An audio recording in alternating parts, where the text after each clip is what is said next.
So আমরা শুরু করতেছি কিছুক্ষণের মধ্যেই, সমস্যা নাই।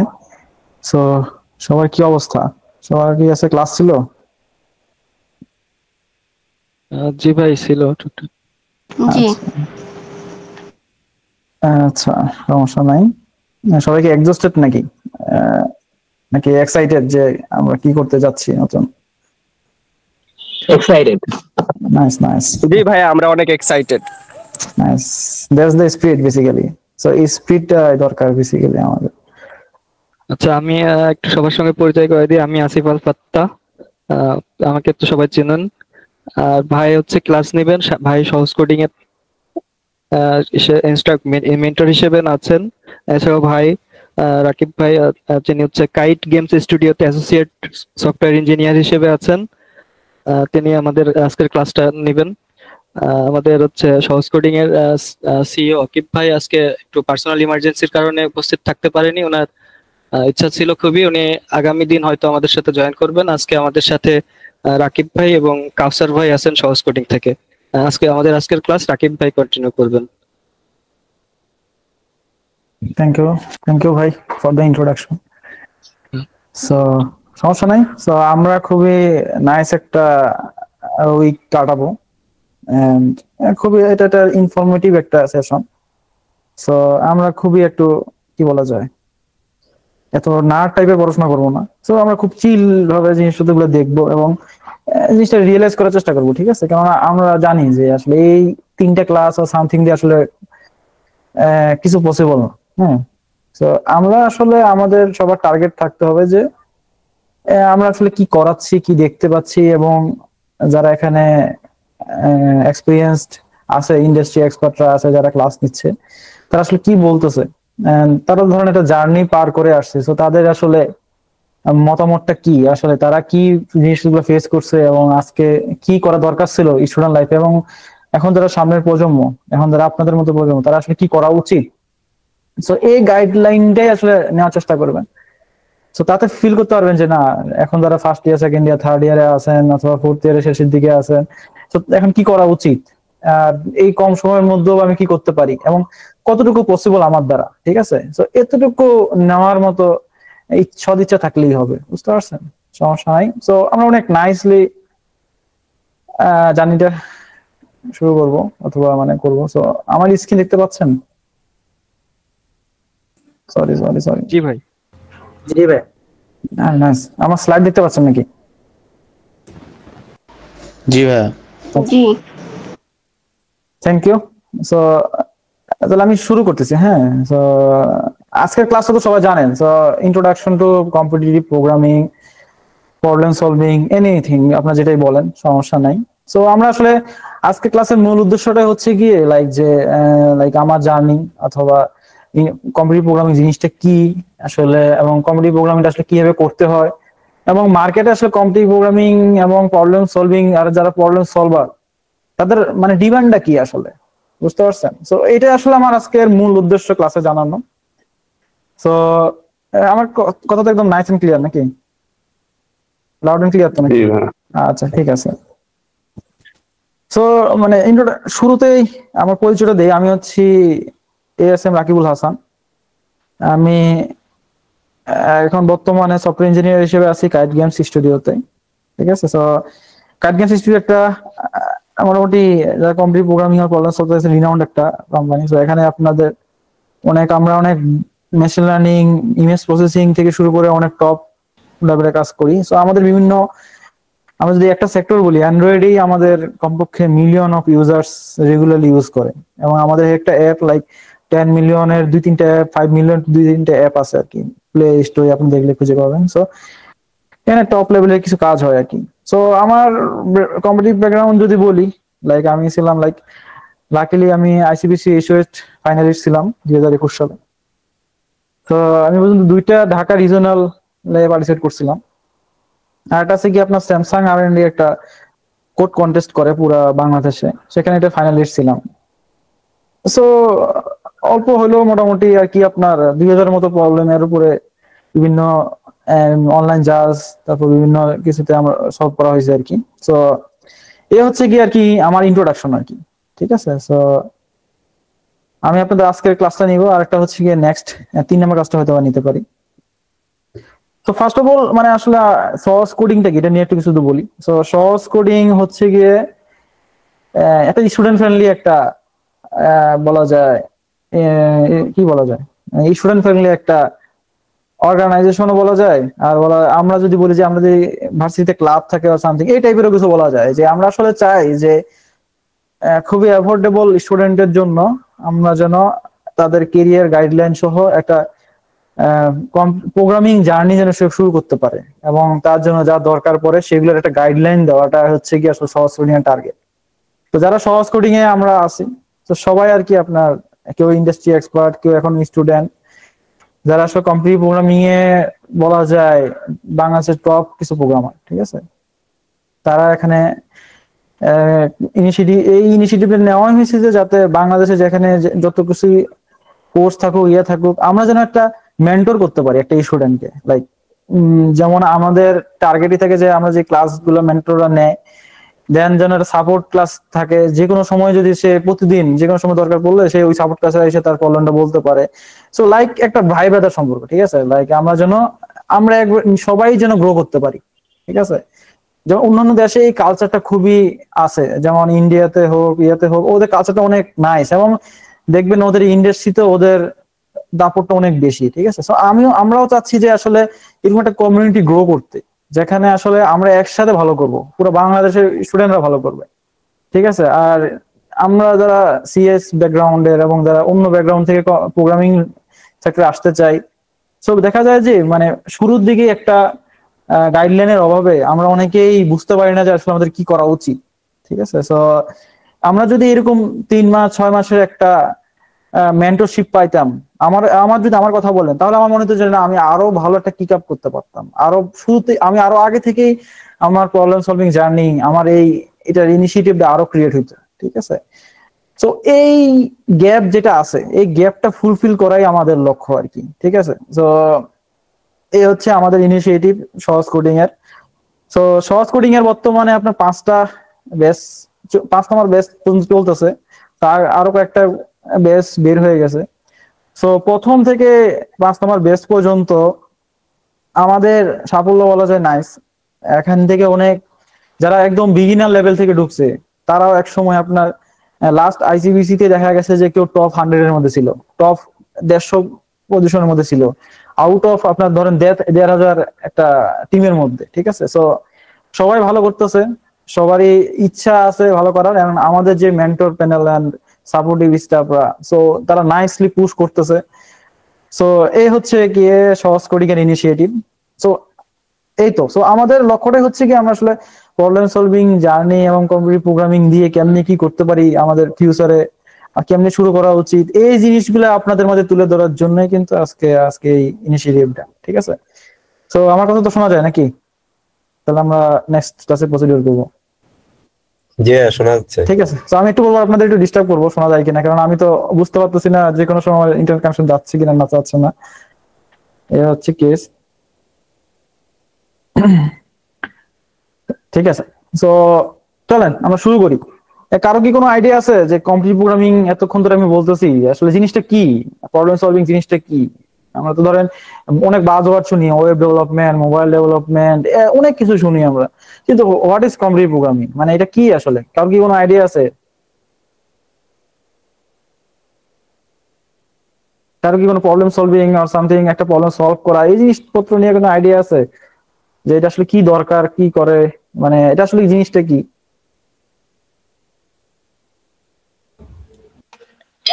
না, এখানে আমরা যতটুকু জানতাম যে কম্পিটিটিভ প্রোগ্রামিং আর ডেভেলপমেন্ট বলতে mobile development, web development, app development, এই সাইডটা মানে দুইটা কি ডিফারেন্ট জিনিস না, এরকম ভাবেই তো জানতাম আমরা। আচ্ছা আচ্ছা, ঠিক আছে, সমস্যা নাই।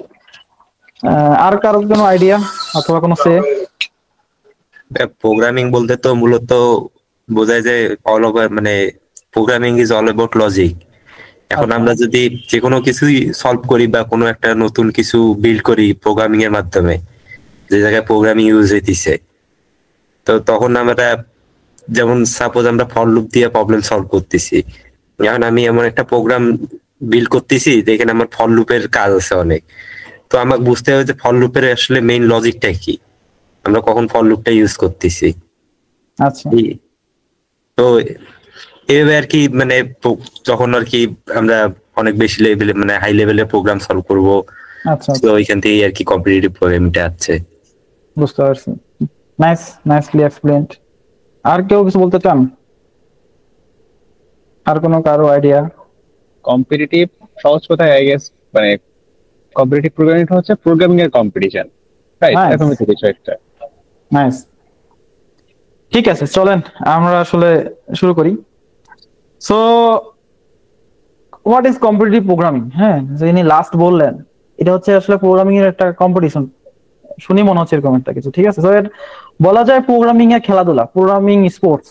ঠিক আছে, অনেকে এটা শর্টকাটে বলে যে স্পোর্টস প্রোগ্রামিং আর সামথিং। ঠিক আছে, আমরা আসলে প্রোগ্রামিং এর নিয়ে খেলাধুলা করব, এটা হচ্ছে ডেফিনেশন। এবং আমরা যখন কম্পিটিশন করি কি হয়, সেখানে ধর আমরা একটা ভালো করতে পারি, একটা রানার আপ হতে পারি, চ্যাম্পিয়ন হতে পারি, একটা পজিশন আনতে পারি। ঠিক আছে, এরকম টাইপের কম্পিটিশন এটা। ঠিক আছে, সো এটা হচ্ছে একটা মোটামুটি আমরা এটা ডেফিনেশন বললাম। আসলে কোর এলিমেন্টটা কি? এখন কোর এলিমেন্ট বলতে আমরা কি বুঝি, যে আসলে কম্পিটিটিভ প্রোগ্রামিং কি আছে না আছে। আচ্ছা, কম্পিটিটিভ প্রোগ্রামিং এর মধ্যে আমরা ধরেন আপনাদের ক্লাসে কোনো সময় করায় না যে ধরেন আপনাকে একটা টাস্ক দিলাম, আপনি একটা স্টার প্রিন্ট করেন। আপনি ধরেন স্টার প্রিন্টের প্রবলেম তো আমরা সলভ করছেন অনেকেই, যে আপনি ধরেন হয়তো একটা স্ট্যাক বানান অথবা ছোট কিছু একটা প্রিন্ট করেন, 1 থেকে 100 প্রিন্ট করেন, টাইপের অনেক প্রবলেমই আপনাদের ক্লাসে আপনাদের টিচাররা ল্যাবে হোক বিভিন্ন জায়গায় দেয় না, আপনারা এগুলো সলভ করেন না ল্যাবে? তুমি কখনো করা হয়েছে? জি ভাই করা হয়েছে। আচ্ছা, তো প্রোগ্রামিং, কম্পিটিটিভ প্রোগ্রামিংটা এমন একটা কিছু যে ধরেন আপনাকে আনসিন একটা প্রবলেম দেওয়া হবে। ঠিক আছে, যেমন ক্লাস আপনাদের একটা আনসিন একটা প্রবলেম আপনার টিচাররা দেয়। তো আনসিন প্রবলেমটা আপনি প্রবলেমটা সলভ করে একটা কিছুতে সাবমিট করবেন।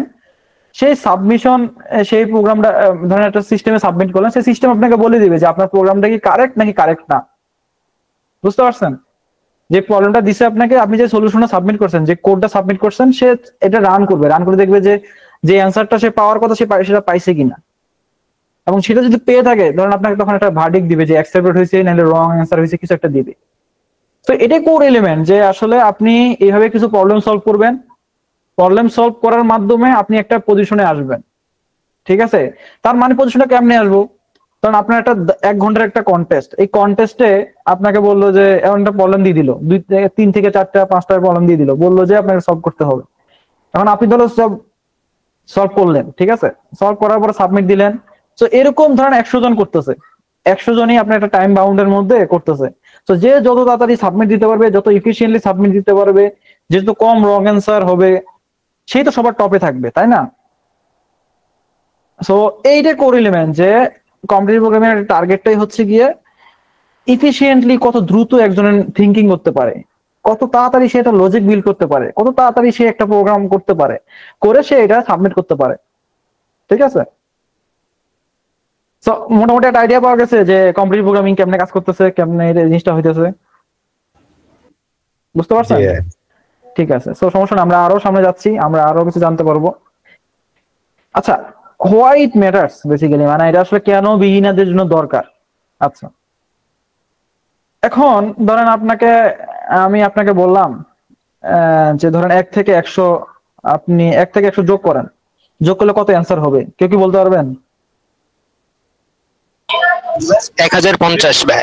নাইস, আপনি তো ধরেন এটা বলতে পারলেন। ধরেন আমি আরেকটা শূন্য বেশি হবে ভাই, 1050 এর পরে আরেকটা শূন্য আসবে।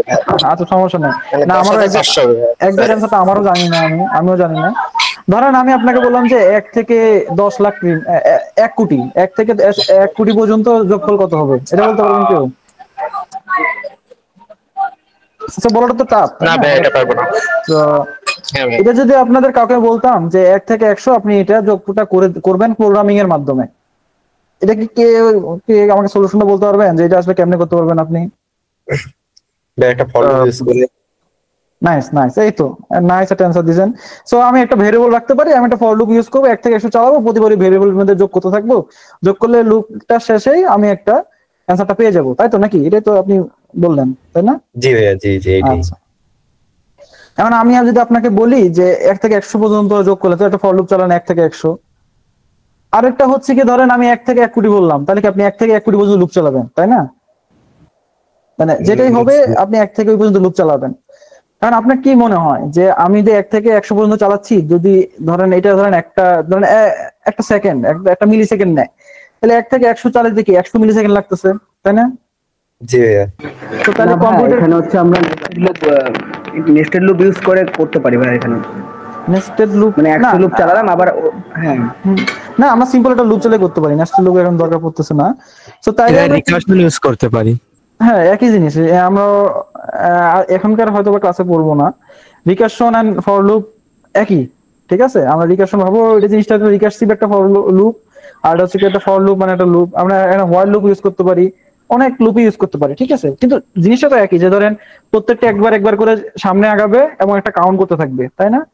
তো আমি যেটা বলতেছিলাম যে 1 থেকে 100 যদি প্রতিটা যদি আমরা মিলি সেকেন্ড ধরি, তাহলে কি 100 মিলি সেকেন্ড লাগতেছে। এটা নিয়ে তো একমত সবাই নাকি? জি ভাইয়া। সো এর থেকে কি এফিশিয়েন্ট কেউ করতে পারবেন? আমরা 100 মিলি সেকেন্ড সময় তো অনেক সময়, আরো যত বাড়াবো তত তাড়াতাড়ি সময় বাড়তে থাকবে। এই যোগটা কি আরো কত ইজিলি করা যায়?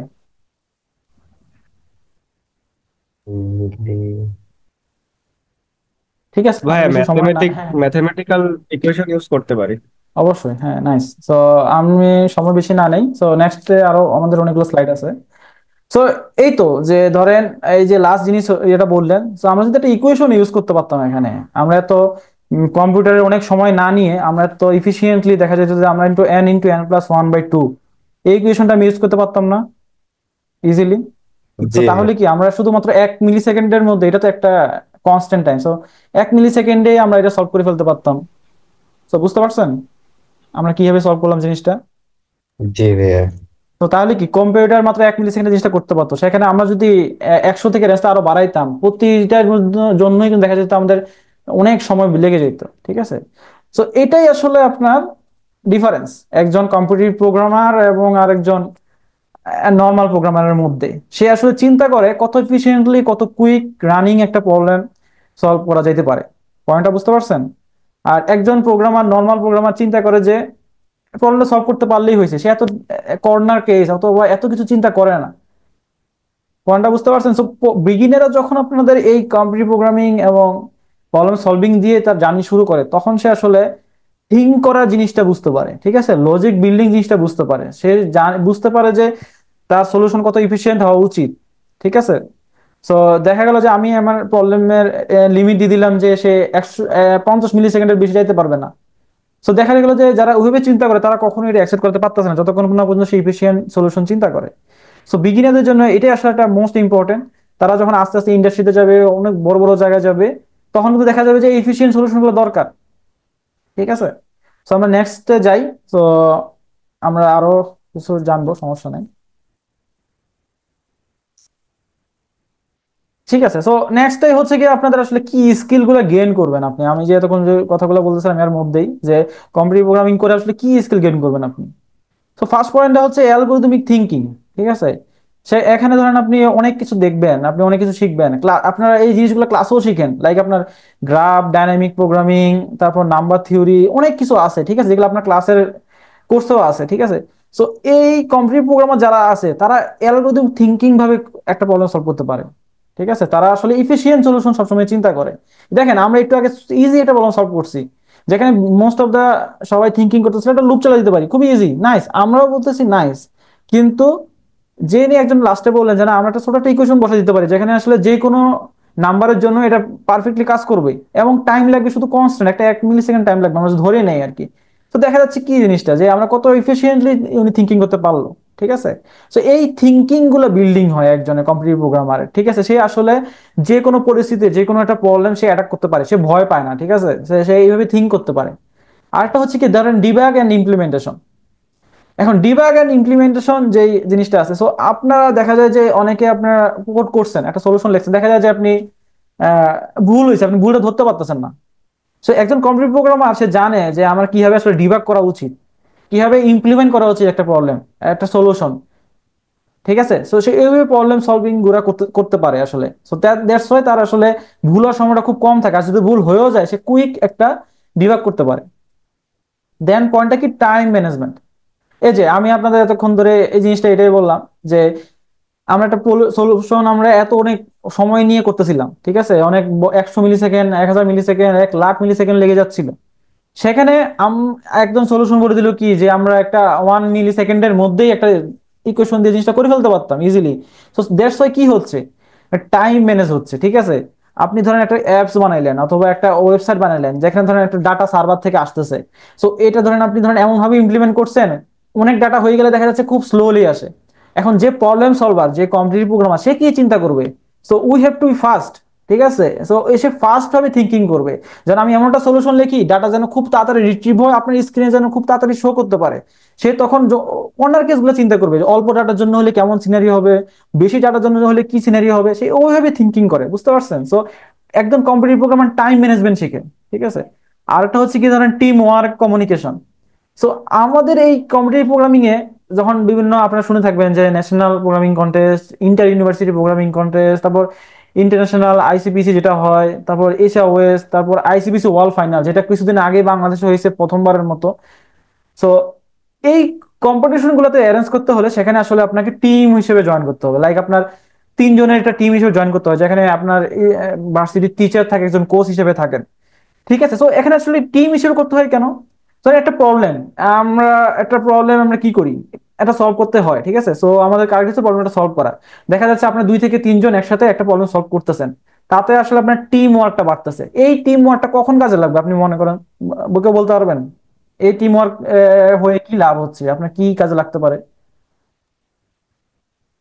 বা পরবর্তীতে কর্পোরেট লাইফে গেলে আহ নাইস, এই তো এক ধরনের একটা সলিউশন বলেন যে এইটাই। আপনি যখন একটা কোম্পানিতে যাবেন, আপনি ধরেন গুগলে গেলেন, ফেসবুকে গেলেন, সেখানে হিউজ মানুষজন, এক একটা টিমে 7, 8 জন, 10 জন। তো আপনি যদি এরকম ইন্ট্রোভার্ট হন না আমি একা একটা প্রবলেম সলভ করে ফেলবো, জিনিসটা আসলে এভাবে হয় না, ঠিক আছে। আমাদের আসলে অনেক বড় বড় প্রবলেম সলভ করতে হয়, অনেক কিছু করতে হয়। আপনি যখন টিম ওয়ার্ক না করবেন, আপনি যখন এই থিঙ্কিংটা না থাকবে, দেখা যায় আপনার টিমের কয়েকজন আলোচনা করতেছে একটা জিনিস, আপনি জড়সড় হয়ে বসে আছেন, আপনি বুঝতেছেন না যে কেমনে জিনিসটা প্রবলেম সলভটা করা উচিত, অথবা করলে ওদের সাথে কি কথা বলবো আমি। তো এই জিনিসটা আপনি আস্তে আস্তে কম্পিটিটিভ প্রোগ্রামার যারা আছে এইভাবেই আসলে টিম ওয়ার্কটা বাইরে যায়, ঠিক আছে। সো অনেক most of the company competitive programmer অথবা এই টাইপের কম্পিটিশন করে, তাদের নিতে চাই কেন, একটাই রিজন, যে তাকে আসলে আমি যদি আমার টিমে আনি, সে আসলে সহজে কোপ আপ করতে পারবে, ঠিক আছে। সে সহজেই আমাদের কথাবার্তাগুলো বুঝতে পারবে। সে যদি বুঝতে নাও পারে, সাথে চেষ্টাটা থাকবে যে আমাদের সাথে জিনিসটা শেয়ার করার জন্য। সে একটা প্রবলেম দেখলে, আমি ধরেন আপনি ধরেন একটা ধরেন মোবাইল ডেভেলপার হইলেন, আপনি ধরেন এমন একটা প্রবলেম পেলেন, আপনার রিকোয়ারমেন্ট দিল যে ধরেন আপনাকে একটা ইমেজ নিয়ে এটা প্রসেস করে কিছুটা করতে হবে। আর ধরেন আপনি কোনোদিন ইমেজ প্রসেসিং নিয়ে কাজই করেন নাই। এখন আপনি নর্মাল প্রোগ্রামে কি হবে, সে ভয় পাই যাবে, কি রে, আমি এটা কেমনে করব, আমি তো ওখানে কাজ করি নাই। সে টিম লিডকে বলবে যে ভাই আমি তো ওখানে ইমেজ প্রসেসিং নিয়ে কাজ করি নাই। কিন্তু একজন কম্পিটিটিভ প্রোগ্রামার, একজন প্রবলেম সলভার কি চিন্তা করবে? সে চিন্তা করবে ইমেজ প্রসেসিং এটা কি জিনিস, এটা হচ্ছে একটা কোডই তো, একটা কোনো না কোড, ঠিক আছে, আমি এটা শিখে করে ফেলতে পারবো, ঠিক আছে। প্রবলেম সলভারের মাইন্ডসেট এরকম হয়ে যায় যে তারা জানে যে আমি সবসময় আনসিন প্রবলেম সলভ করি, যেন একটা প্রবলেম দিলে আমি থিঙ্ক করে একটা প্রবলেম সলভ করি। সো সে যে কোনো প্রবলেম দেখলে ঘাবড়ায় না, ঠিক আছে। সে টিম লিডকে বলে ঠিক আছে ভাই, আমি আসলে শিখে নিয়ে কাজটা করতেছি, ঠিক আছে। সো দেয়ার্স দ্য স্পিরিট, কেননা কেউ শিখে আসলে আপনার ইন্ডাস্ট্রিতে যায় না। তো একটা ফ্রেশার্সে আসে ইন্ডাস্ট্রিতে ঢোকে, ঢুকে আস্তে আস্তে একটা পর্যায়ে যায়। তো ওই ফ্রেশার্সটা যে জব পাবে তার ক্রাইটেরিয়া কি, তো সে তো কিছু জানে না। তো একটা কম্পিটিটিভ প্রোগ্রামার একটা কোম্পানি প্রিপেয়ার করে, দ্যাটস হয় যে সে জানে যে তাকে, সে কিছু না জানলেও তার মধ্যে প্রবলেম সলভিং থিঙ্কিংটা আছে, সে যে কোনো প্রবলেম যে কোনো সময় অ্যাটাক করতে পারে, তার মধ্যে কোনো ভীতি নেই, বুঝতে পারছেন? তো মানে এই স্লাইডে মোটামুটি ধরা গেছে যে আসলে একটা কম্পিটিটিভ প্রোগ্রামার কি গেইন করে। যে জি ভাই অবশ্যই। নাইস, আচ্ছা ঠিক আছে। আমরা এতক্ষণ ধরে অনেক কথা বললাম যে কম্পিটিটিভ প্রোগ্রামিং এই জিনিস, তারপর প্রবলেম সলভিং, এই সব ব্যাপার স্যাপার অনেক ধরনের এগুলোর মানে করলে কি লাভ, এত কিছু বললাম। তো প্রবলেম সলভিং তো করতে হবে, কিছু না কিছু দিয়ে তো করতে হবে, ঠিক আছে। সো আমাদের দেখা যায় যে যারা ভার্সিটিতে পড়ি, মোস্ট অফ দামই আসলে আমাদের কোর্স কারিকুলামে সি ডে সবার অন্তর্ভুক্ত থাকেই মোটামুটি এখানে, তাই না? আপনাদের সবারই তো মোটামুটি সি এর কোর্স ছিল, এবং সি মোটামুটি সবাই মোটামুটি পারা উচিত, এরকম আছেন না সবাই? যে জি ভাই, এই পারি ঠিক আছে। সি তো তো complete। জি ভাই running. Nice nice. So C পারি না, কিছু পারি না ভাই। Nice nice. সো না পারলে আরো ভালো। তাহলে আমি যদি বলি যে আপনি এটা শিখেন, তো একদম শুরু থেকে শিখতে পারবেন, তাই না? জি ভাই, এই তো আসছি। গুড। সো আমাদের একদম কোর লেভেলে এবং যারা বিগিনার লেভেলে থাকি সবাই মোটামুটি সি অথবা সি প্লাস প্লাস নিয়ে আইডিয়া আছে, অথবা দুই একটা কোড লিখতে পারি, হেলো ওয়ার্ড প্রিন্ট করতে পারি, তাই না? যদি নাও পারি আমি এখন একটা কোড দেখে আমি একটা সি ও হেলো ওয়ার্ড প্রিন্ট করে ফেলতে পারবো। অ্যাটলিস্ট এই মানসিকতা, এই সাহসটা তো আছে সবার, নাকি? হ্যাঁ ভাই, আসছে অ্যাভেলেবেল। গুড। সো এই প্রবলেম সলভিং জার্নিতে আমরা প্রবলেম সলভিং কেমনে করবো? একটা প্রবলেম স্টেটমেন্ট পাবো, এটা সলিউশন করতে হবে, তার না কোনো প্রোগ্রামিং এর মাধ্যমে করতে হবে, তাই না? So most of the programmer এই কম্পিটিটিভ প্রোগ্রামিং অথবা প্রবলেম সলভিং জার্নিতে সে আসলে সি প্লাস প্লাস ইউজ করে। ঠিক আছে, আমরা একটু পর জানবো যে আসলে সি প্লাস কেন ইউজ করে, কি জন্য ইউজ করে। ওয়ার্ল্ডে তো প্রোগ্রামিং এর অভাব নাই, লাইক সি আছে, C plus plus, Python, Java, C sharp, Kotlin, Golang, PSP, অহরহ ল্যাঙ্গুয়েজ আছে, জাভা স্ক্রিপ্ট আছে যেটা পপুলার অনেকের কাছে। সো আমরা কেন সি প্লাস প্লাস আর জাভা সামথিং অথবা সি দিয়ে কেন প্রবলেম সলভিং করবো? ঠিক আছে। সো প্রথম রিজনটা হচ্ছে গিয়ে সি এবং সি প্লাস প্লাস খুবই ফাস্ট। ঠিক আছে, যে এই প্রোগ্রামটা আপনার সি প্লাস প্লাস দিয়ে লিখলে 30 মিলি সেকেন্ড অথবা 50 মিলি সেকেন্ড নিতে পারে, সেটা যদি আপনি জাভা পাইথন দিয়ে করেন হতে পারে যে 500 মিলি সেকেন্ড, 700, এমনকি 1 সেকেন্ড লেগে যেতে পারে পাইথন জাভা দিয়ে করলে। ঠিক আছে, সো সি হচ্ছে গিয়ে খুবই ফাস্ট একটা ল্যাঙ্গুয়েজ। আপনারা দেখবেন যে সি কম্পাইলার এবং খুবই ফাস্টলি এবং এটা কম্পাইল হয় এবং খুবই ফাস্টলি এটা আউটপুট দিতে পারে। তো এটা এই জন্য এটা যে আমাদের টার্গেটটা কি, যে ফাস্ট এমন একটা ল্যাঙ্গুয়েজ ইউজ করবো যেন আমার প্রবলেমটা খুবই ফাস্ট রানিং হয়, ফাস্ট সলিউশন করতে পারি। So that's why every problem solver এবং কম্পিউটার প্রোগ্রামের কাছে সি প্লাস একটা ফেভারিট ল্যাঙ্গুয়েজ। ঠিক আছে, সো এখন প্রশ্ন আসতে পারে যে সি এবং সি প্লাস এর মধ্যে আমি কোনটা ইউজ করবো। আচ্ছা, এখন সি এবং সি প্লাস এর মধ্যে কোর ডিফারেন্সটা কি? সি হচ্ছে কি একটা স্ট্রাকচার একটা ল্যাঙ্গুয়েজ, আর সি প্লাস প্লাস হচ্ছে কি আপনার একটা অবজেক্ট ওরিয়েন্টেড। তো আপনি এখানে সি থেকে সি প্লাস প্লাসে একদম একটা নাইস একটা ইনক্লোজার পাবেন। আর সিতে যেমন অনেক কিছুই আপনার ধরেন, আপনি তো লিঙ্ক লিস্ট অনেকে পড়ছেন অথবা পড়বেন সামনে কোর্সে। সো লিঙ্ক লিস্ট নিয়ে অনেক কঠিন ভাবে অনেক কিছু প্রবলেম লেখা লাগে। আপনাদের ধরেন স্ট্যাক কিউ অনেক কিছু দেখা যায় আপনাদের কাছে, স্ট্যাক কিউ অনেক, প্রায়োরিটি কিউ অনেক কিছু আপনাকে স্যাররা বলে যে লিঙ্ক লিস্ট দিয়ে ইমপ্লিমেন্ট করেন। দেখা যাচ্ছে ভাই লিঙ্ক লিস্ট করতে গিয়ে দেখা যাচ্ছে হাবি যে অনেক কোড লেখা লাগতেছে, একটা অনেক কিছু করা লাগতেছে, অনেক কিছু থিঙ্কিং করা লাগতেছে। তো আপনি যখন সি প্লাস প্লাসে আসবেন দেখা যাবে যে ছোট্ট একটা এক লাইন করলে দেখা যাবে যে সে পুরো কিউর কাজ করে ফেলতেছে, পুরা স্ট্যাকের কাজ করে ফেলতেছে। বুঝতে পারছেন? So C and C plus প্লাসের ডিফারেন্সটা এইটা যে আমি এখানে অনেক কিছু ইমপ্লিমেন্টেড পাচ্ছি এবং অনেক রিচ স্ট্যান্ডার্ড লাইব্রেরি আছে, মডার্ন অনেক ফিচার আছে যেটা আমি সি তে পাচ্ছিলাম না। সো পারফরমেন্সের দিক দিয়ে তাহলে কি সি কম, সি প্লাস বেশি এমন কিছু না। আসলে পারফরমেন্সের দিক দিয়ে সি এবং সি প্লাস সেম। তাহলে আমি সি প্লাস কেন ইউজ করতেছি? কারণটা হচ্ছে কি আমার কোড রিডিউস করতেছে এবং কোড লেখাটা ফাস্টার করতেছে। আমি এখন স্ট্যাক একটা দরকার একটা কোনো প্রবলেম সলভ করার জন্য, আমি যদি লিঙ্ক লিস্ট দিয়ে কোড ইমপ্লিমেন্ট করা শুরু করে দিই দেখা যাবে যে অনেক সময় লেগে যাচ্ছে। আমি ওই স্ট্যাক বানানোর প্রবলেম সলভ করবো নাকি একটা প্রবলেম আমি স্ট্যাক দিয়ে সলভ করবো? বুঝতে পারছেন? সো এই ফ্লেক্সিবিলিটি গুলো আমরা সি প্লাস প্লাসে পাই। আরেকটা এই জিনিসটা কি পারফরমেন্সের দিক দিয়ে দুটোই সেম, কিন্তু সি প্লাস প্লাস আপনাকে কমপ্লেক্স সিনারিওতে কমপ্লেক্স জিনিসপত্রগুলো হ্যান্ডেল করতে খুব ইজিলি হ্যান্ডেল করতে একটা ফ্লেক্সিবিলিটি দিচ্ছে। বুঝতে পারছেন? সো এটা জিনিসটা ধরা গেছে তো, নাকি আমরা সি এবং সি প্লাস প্লাস এর মধ্যে সি প্লাস প্লাস কেন চুজ করতেছি? জি জি ভাইয়া।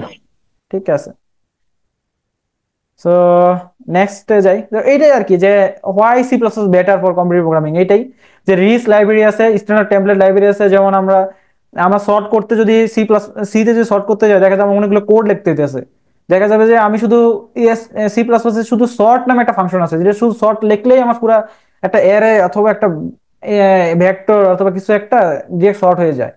সো খুবই এফিসিয়েন্টলি জিনিসপত্রগুলো কাজ করে, হ্যাঁ, খুবই পাওয়ারফুল জিনিসপত্র এবং খুবই অপটিমাইজ ওয়েতে এই লাইব্রেরি গুলো বানানো আছে। এবং ফাস্টার ইমপ্লিমেন্টেশনের জন্য সি তে করতে গেলে আপনার অনেক কোড লেখা লাগতেছে একটা ছোট্ট একটা কাজের জন্য। সি প্লাস প্লাস আপনি ছোট্ট কাজটা ছোট একটা কোড লিখে করে ফেলতে পারতেছেন। দ্যাটস ওয়াই আপনার প্রবলেম সলভিং কোড লেখার স্পিডটা বাড়া দিচ্ছে। আর একটা হচ্ছে কি রিচ কমিউনিটি এবং রিসোর্স। তো আপনারা দেখবেন আমি সামনে যদি এটা জিনিসটা আলোচনা করি মানে পরবর্তী কোনো ক্লাসে দেখবেন প্রবলেম সলভিং তো আপনি কোথাও না কোথাও করতে হবে, কোনো না কোনো প্রবলেম সলভিং জাজে করতে হবে। মোস্ট পপুলার জাজ গুলো হচ্ছে লাইক আপনার Codeforces, CodeChef, AtCoder. আগে আগে ওল্ড জেনারেশনের জন্য ছিল ইউবিএ ছিল, তারপরে আরো অনেক কিছু পাওয়ারফুল ইয়া ছিল। ঠিক আছে, তো ওখানে না কোথাও না কোথাও আপনার প্রবলেম সলভ গুলো সলভ করতে হবে। সো প্রবলেম সলভ করার সাথে সাথে ওখানে ধরেন আপনার অনেক পোলাপান আছে, যেমন আপনার এখন কি পপুলার যে লিড কোড, অনেকে লিড কোডের নাম শুনছে যে জবের জন্য লিড কোড অনেক ইউজ করে।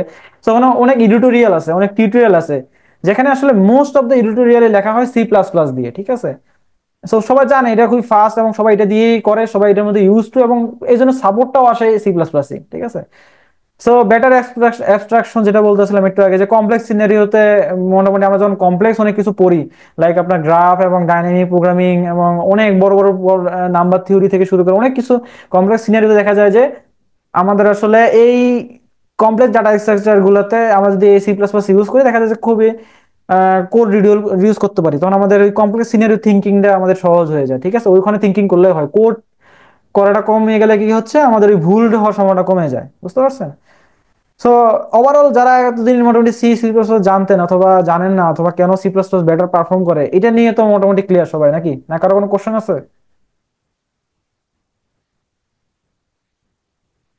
আমার কথা কি শোনা যাচ্ছে সবার কাছে? জি ভাই, কোশ্চেন নাই। আরে নাইস, আমি কি ঠিক মতো বললাম নাকি আপনার বুঝতে পারছেন ইজিলি? নাইস। জি ভাই, বুঝতে পারছি। আচ্ছা, হ্যাঁ, এখন মনে আমি হতে পারে যে একটু আগে একজন বললেন যে ভাই আমি সি সি পারি না, সি প্লাস পারি না, মানে আমি কিছু প্রোগ্রামিং ল্যাঙ্গুয়েজ পারি না।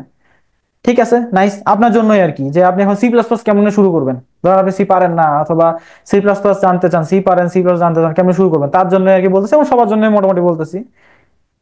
সো সি প্লাস প্লাস শুরু করতেই যেমন আমরা আসলে কি করি, লাইক আপনার সি তে কি করি, স্ক্যানে প্রিন্ট এপ ইউজ করি। ঠিক আছে, আপনার সি প্লাস প্লাসে দেখবো যে আমরা খুব ইজিলি আপনার এই স্ক্যানএপের কাজটা সিন দিয়ে করতে পারি, আর প্রিন্ট এর কাজটা দেখা যায় যে আমরা সি আউট দিয়ে করতে পারি খুব ইজিলি। হ্যাঁ, সো আপনি এটা যদি শিখে যান, এই লার্ন বেসিক সিনটেক্স গুলা, সি আর সি কোনো ডিফারেন্স নাই, শুধু বেসিক সিনটেক্স গুলো যদি আপনি দেখেন, তারপর আপনি যখন লিঙ্ক লিস্ট দিয়ে দেখা যাচ্ছে যে আপনি স্ট্যাক এবং কিউ অনেক কিছু বানাচ্ছেন, অনেক অ্যারে বানাচ্ছেন, অনেক ডাটা বানাচ্ছেন, দেখা যাবে যে অনেক কিছু সি প্লাস প্লাস এগুলো বানানোই আছে, আপনার শুধু বানানো লাগবে না, শুধু কল দিলেই হয়ে যাবে। ঠিক আছে, যেমন সেগুলো হচ্ছে কি লাই, vector, set, map, multiset, stack queue, priority queue, অনেক কিছু আছে যেগুলো বানানোই আছে, এটা আপনার বানানোই লাগবে না। ঠিক আছে, এগুলো খুব ইজিলি আপনি লিখতে পারবেন এই সি প্লাস প্লাস ইউজ করলে। ঠিক আছে, এগুলো ধরুন আপনি শিখলেন, তো আপনি ওই জিনিসটার সাথে কম্পেয়ার করতে পারেন, আমি এত বড় একটা কোড দিয়ে বানাইতাম, সেখানে আমি একটা ছোট্ট একটা এক লাইনে এক ওয়ার্ডের একটা লেটার লিখলে, ওয়ার্ড লিখলে দেখা যাচ্ছে আমার পুরো জিনিসটা হয়ে যাচ্ছে। ধরেন আপনি ধরেন কিছু অবজেক্ট ওরিয়েন্টেড জিনিসটা শিখলেন, দেখা যাচ্ছে আপনার ওওপি ক্লাসে শিখতেই হবে। ঠিক আছে, আপনার ওওপি যে পিলার গুলো আছে, অবস্ট্রাকশন, ইনহেরিটেন্স, তারপর এই জিনিসপত্রগুলো দেখা যাচ্ছে যে আপনি এখান থেকে সি প্লাস প্লাস দিয়ে প্র্যাকটিস করে শিখে ফেলতে পারেন। তারপর ইমপ্রেস টেমপ্লেট, সো আপনার অনেকে এখানে দেখা যাবে যে আমি তোকে বললাম যে সর্ট করতে গেলে সিতে অনেক কিছুই সর্ট করা লাগে, লাইক অনেক কোড লেখা লাগে, সেই সর্ট জিনিসটা তো বোঝেন নাকি? সর্ট নিয়ে কারো আইডিয়া আছে? সর্ট জিনিসটা কি আমি তখন ধরে বলতেছি, জি ভাই, বুঝি। বলেন কিছু একটা, সবাই জানো লিস্ট। সর্ট বলতে মূলত বোঝায় সাজানো। আমি ডিসেন্ডিং অর্ডার অথবা অ্যাসেন্ডিং অর্ডারে যে কোনো কিছু যদি সাজাই, সেটাই সর্টিং। নাইস নাইস, এই তো আপনি তো ক্লিয়ার কনসেপ্ট। এইটাই যে ধরেন আমার কাছে অনেকগুলো অনেক নাম্বার আছে, র্যান্ডম অনেকগুলো নাম্বার আছে, ধরুন 10টা নাম্বার আছে র্যান্ডম ওয়াইজ সাজানো, লাইক 2 4 1 6 3। তো আমি চাচ্ছি যে সব অ্যাসেন্ডিং অর্ডারে সাজবে, 1 2 3 এভাবে যাবে, অথবা ডিসেন্ডিং অর্ডার 10 9 8 7 এভাবে আসবে। তো এই কাজটাই আমরা যদি সিতে করতে চাই, অনেক বড় ইমপ্লিমেন্টেশন লেখা লাগে, আমাদের লুপ চালাতে হয়, নেস্টেড লুপ চালাতে হয়। আপনারা যদি বাবল সর্ট পড়ে থাকেন, অথবা অনেক সর্ট আছে যেগুলো পড়ে থাকেন আর কি, ইনসারশন সর্ট, তারপর selection sort, quick sort, so দেখবেন যে আপনার অনেক বড় কোড লিখতে হতেছে যদি আপনার এই কোর্সটা করে থাকেন। কিন্তু দেখা যাবে সি প্লাস প্লাসে শুধু শর্ট নামে একটা ফাংশন আছে, শুধু শর্ট লিখলে, একটা ওয়ার্ড লিখলে দেখা যাবে যে আপনার পুরো শর্ট হয়ে যাচ্ছে। নাইস না? সো এই ফ্লেক্সিবিলিটি গুলো সি প্লাস প্লাস দিচ্ছে আপনাকে, সো আপনার প্রবলেম সলভিং জার্নিটাকে খুব ইজি করে দিচ্ছে। ঠিক আছে, ঠিক আছে, সো এতক্ষণ আমি আপনাদের মোটামুটি প্রোগ্রামিং নিয়ে আইডিয়া দিলাম, আমরা আসলে প্রোগ্রামিং জিনিসটা কি, তারপর কম্পিউটার প্রোগ্রামিং কেমনে করব, তারপর সি সি প্লাস প্লাস জিনিসটা কি, কোনটা ইউজ করা উচিত, এবং সি প্লাস প্লাস এর আসলে বেনিফিটস গুলো কি, এগুলো নিয়ে আলোচনা করলাম। ঠিক আছে, সো আমার মোটামুটি আলোচনার আমি আমার 3টা পার্টের মধ্যে 2টা পার্ট শেষ করে বলছি। ঠিক আছে, সো কারো কি কোনো কোশ্চেন আছে, যে এতক্ষণ যা বললাম, এনি কোশ্চেন?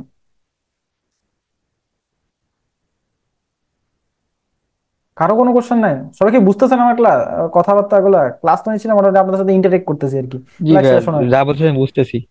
আরে নাইস, আচ্ছা। ঠিক আছে, তাহলে আমি নেক্সট স্লাইডে যাচ্ছি। নেক্সটটা হচ্ছে কি আসলে ক্যারিয়ার অপরচুনিটি। হ্যাঁ, মানে আসলে আজকের ক্লাসটা আপনাদের সাথে বেশি বড় করব না, এমনি টেকনিক্যাল কিছু। সো আমরা এখন ক্যারিয়ার অপরচুনিটি নিয়ে আলোচনা করি, তারপর ধরেন আপনাদের কোনো কোশ্চেন থাকলে এগুলো নিয়ে আজকে আমরা র্যাপ আপ করে ফেলবো, সো যাতে আপনারা লিস্ট আজকে একটু ইউজ টু হন। ঠিক আছে, so world wide career opportunity. হ্যাঁ, সো আসলে কম্পিটিটিভ প্রোগ্রামিং করলে আমার কি ক্যারিয়ার অপরচুনিটি থাকবে? দিন শেষে তো আমরা কম্পিউটার প্রোগ্রাম সায়েন্স নিছি কেন, অথবা অন্য কেউ অন্য ডিপার্টমেন্ট থেকে কম্পিউটার প্রোগ্রামিং এর মধ্যে আসতে চায় কেন? তার কারণটা হচ্ছে কি কেরিয়ার অপরচুনিটি অথবা সামথিং, এগুলো হিউজ ও সামথিং, এই জিনিসটা শুনে আসতেছে কেউ। অথবা কেউ মনে করছে আমি একটা সফটওয়্যার ইঞ্জিনিয়ার হবো, অথবা মেশিন লার্নিং ইঞ্জিনিয়ার হবো, অথবা ডাটা সাইন্টিস্ট হবো, এই টাইপের জিনিসপত্রগুলো হবো। তার জন্য তার মনে হতে পারে যে আমি এই সিএস পড়লে, কম্পিউটার সায়েন্স ব্যাকগ্রাউন্ডটা পড়লে হয়তো আমি ভালো করতে পারি। হ্যাঁ, তো কম্পিটিটিভ প্রোগ্রামিং অথবা প্রবলেম সলভার হইলে আসলে ক্যারিয়ার অপরচুনিটি কি? তো কেরিয়ার অপরচুনিটি হইলে ব্যাপারটা হচ্ছে যে কম্পিটিটিভ প্রোগ্রামাররা কোথাও আটকায় না, ফার্স্ট কথা বললে। ঠিক আছে, তাদের opportunity huge, not only for Bangladesh, they can play in the whole world. তারা প্রত্যেকটা ওয়ার্ল্ডের প্রতিটা জায়গায় আপনাদের ওরা ছড়াইয়া থাকে, ঠিক আছে, ছড়া যাইতে পারে। আপনারা মাঝে মাঝে শোনেন না, বাংলাদেশ থেকে ধরেন আমি এক্সাম্পল ধরেন মোহাম্মদ রহিম অথবা মোহাম্মদ করিম সে গুগলে জয়েন করতেছে, এটা একদম প্রথম আলোতে হাইলাইট করে বলতেছে। কেউ মেটাতে জয়েন করতেছে, মেটা মানে হচ্ছে ফেসবুক আর কি। তো ফেসবুকে জয়েন করতেছে, কেউ মাইক্রোসফটে জয়েন করতেছে। আপনার এই নিউজগুলো দেখেন না, নিউজগুলোতে যে এরকম কিছু একটা হচ্ছে। তো সবারই তো স্বপ্ন থাকে আমি একদিন গুগলে জয়েন করবো সামথিং। তো এই নিউজগুলো, এই স্বপ্নগুলো কি কেউ দেখেন, অথবা এই স্বপ্ন দেখে কি কেউ কখনো সিএসসিটা নিছেন জি ভাই, আপনাদের আমি নিছি ভাই। সবার? নিছি। জি ভাই, আমিও নিছি। গুগলে ইচ্ছা যাওয়া ইচ্ছা আছে ভাই। গুড, ঠিক আছে। তো আজকে আপনাদের গুগলে যাওয়ার পথটা আমি দেখাই দিব। শুধু আপনি শুধু ওইটুকু ফলো করলেই বুঝবেন যে আমি গুগলে যাওয়ার মতো আমি যাইতে পারবো আর কি। ঠিক আছে, ইনশাল্লাহ ভাই। সমস্যা নাই। এখানে আসলে সত্যি বলতে এখানে যারা আসি সবাই যে চায় একদিন আমি একদম টপ একটা কোম্পানিতে জয়েন করবো। এখন টপ কোম্পানিতে জয়েন করতে চাই কেন? একটা হচ্ছে গিয়ে ফাইন্যান্সিয়াল বেনিফিট, আর একটা হচ্ছে অনেক বেনিফিট আছে, হেলথ বেনিফিট আছে। তারপর আপনাকে অনেক, আপনি একটা নতুন একটা কান্ট্রি ভিজিট করতে ভাই পারতেছেন, এই যে অনেক বেনিফিট আছে। ভাইয়া, এই যে আপনি ভাই ওই যে বললেন না যে পাবলিসিটি, পাবলিসিটি বলতে ওই যে বিভিন্ন জায়গায় বলা হচ্ছে যে হ্যাঁ হ্যাঁ চান্স হ্যাঁ পাইছে, এটাও ভাই একটা ভাই দিক যাওয়ার জন্য। ঠিক আছে, সমস্যা নাই। সো তাহলে আসলে তাহলে এই টেক জায়ান্ট যেগুলো আছে, Google, Facebook, Microsoft, Amazon, Netflix, Apple, এই জায়গাগুলোতে কারা যায়? ঠিক আছে, কারা যায়? আমি যদি বলি 90 থেকে 95% পোলাপানরা হচ্ছে কম্পিটিটিভ প্রোগ্রামাররা। ঠিক আছে, সো এখন যদি আপনাদের টিচারও থাকে তারাও এগ্রি করবে। আপনি যদি কারোর সাথে কনসাল্ট করেন দেখবেন তারাও এগ্রি করবে। কম্পিটিটিভ প্রোগ্রামিং ব্যাকগ্রাউন্ড দিয়ে ডাইরেক্ট এই সব জায়গায় যায়।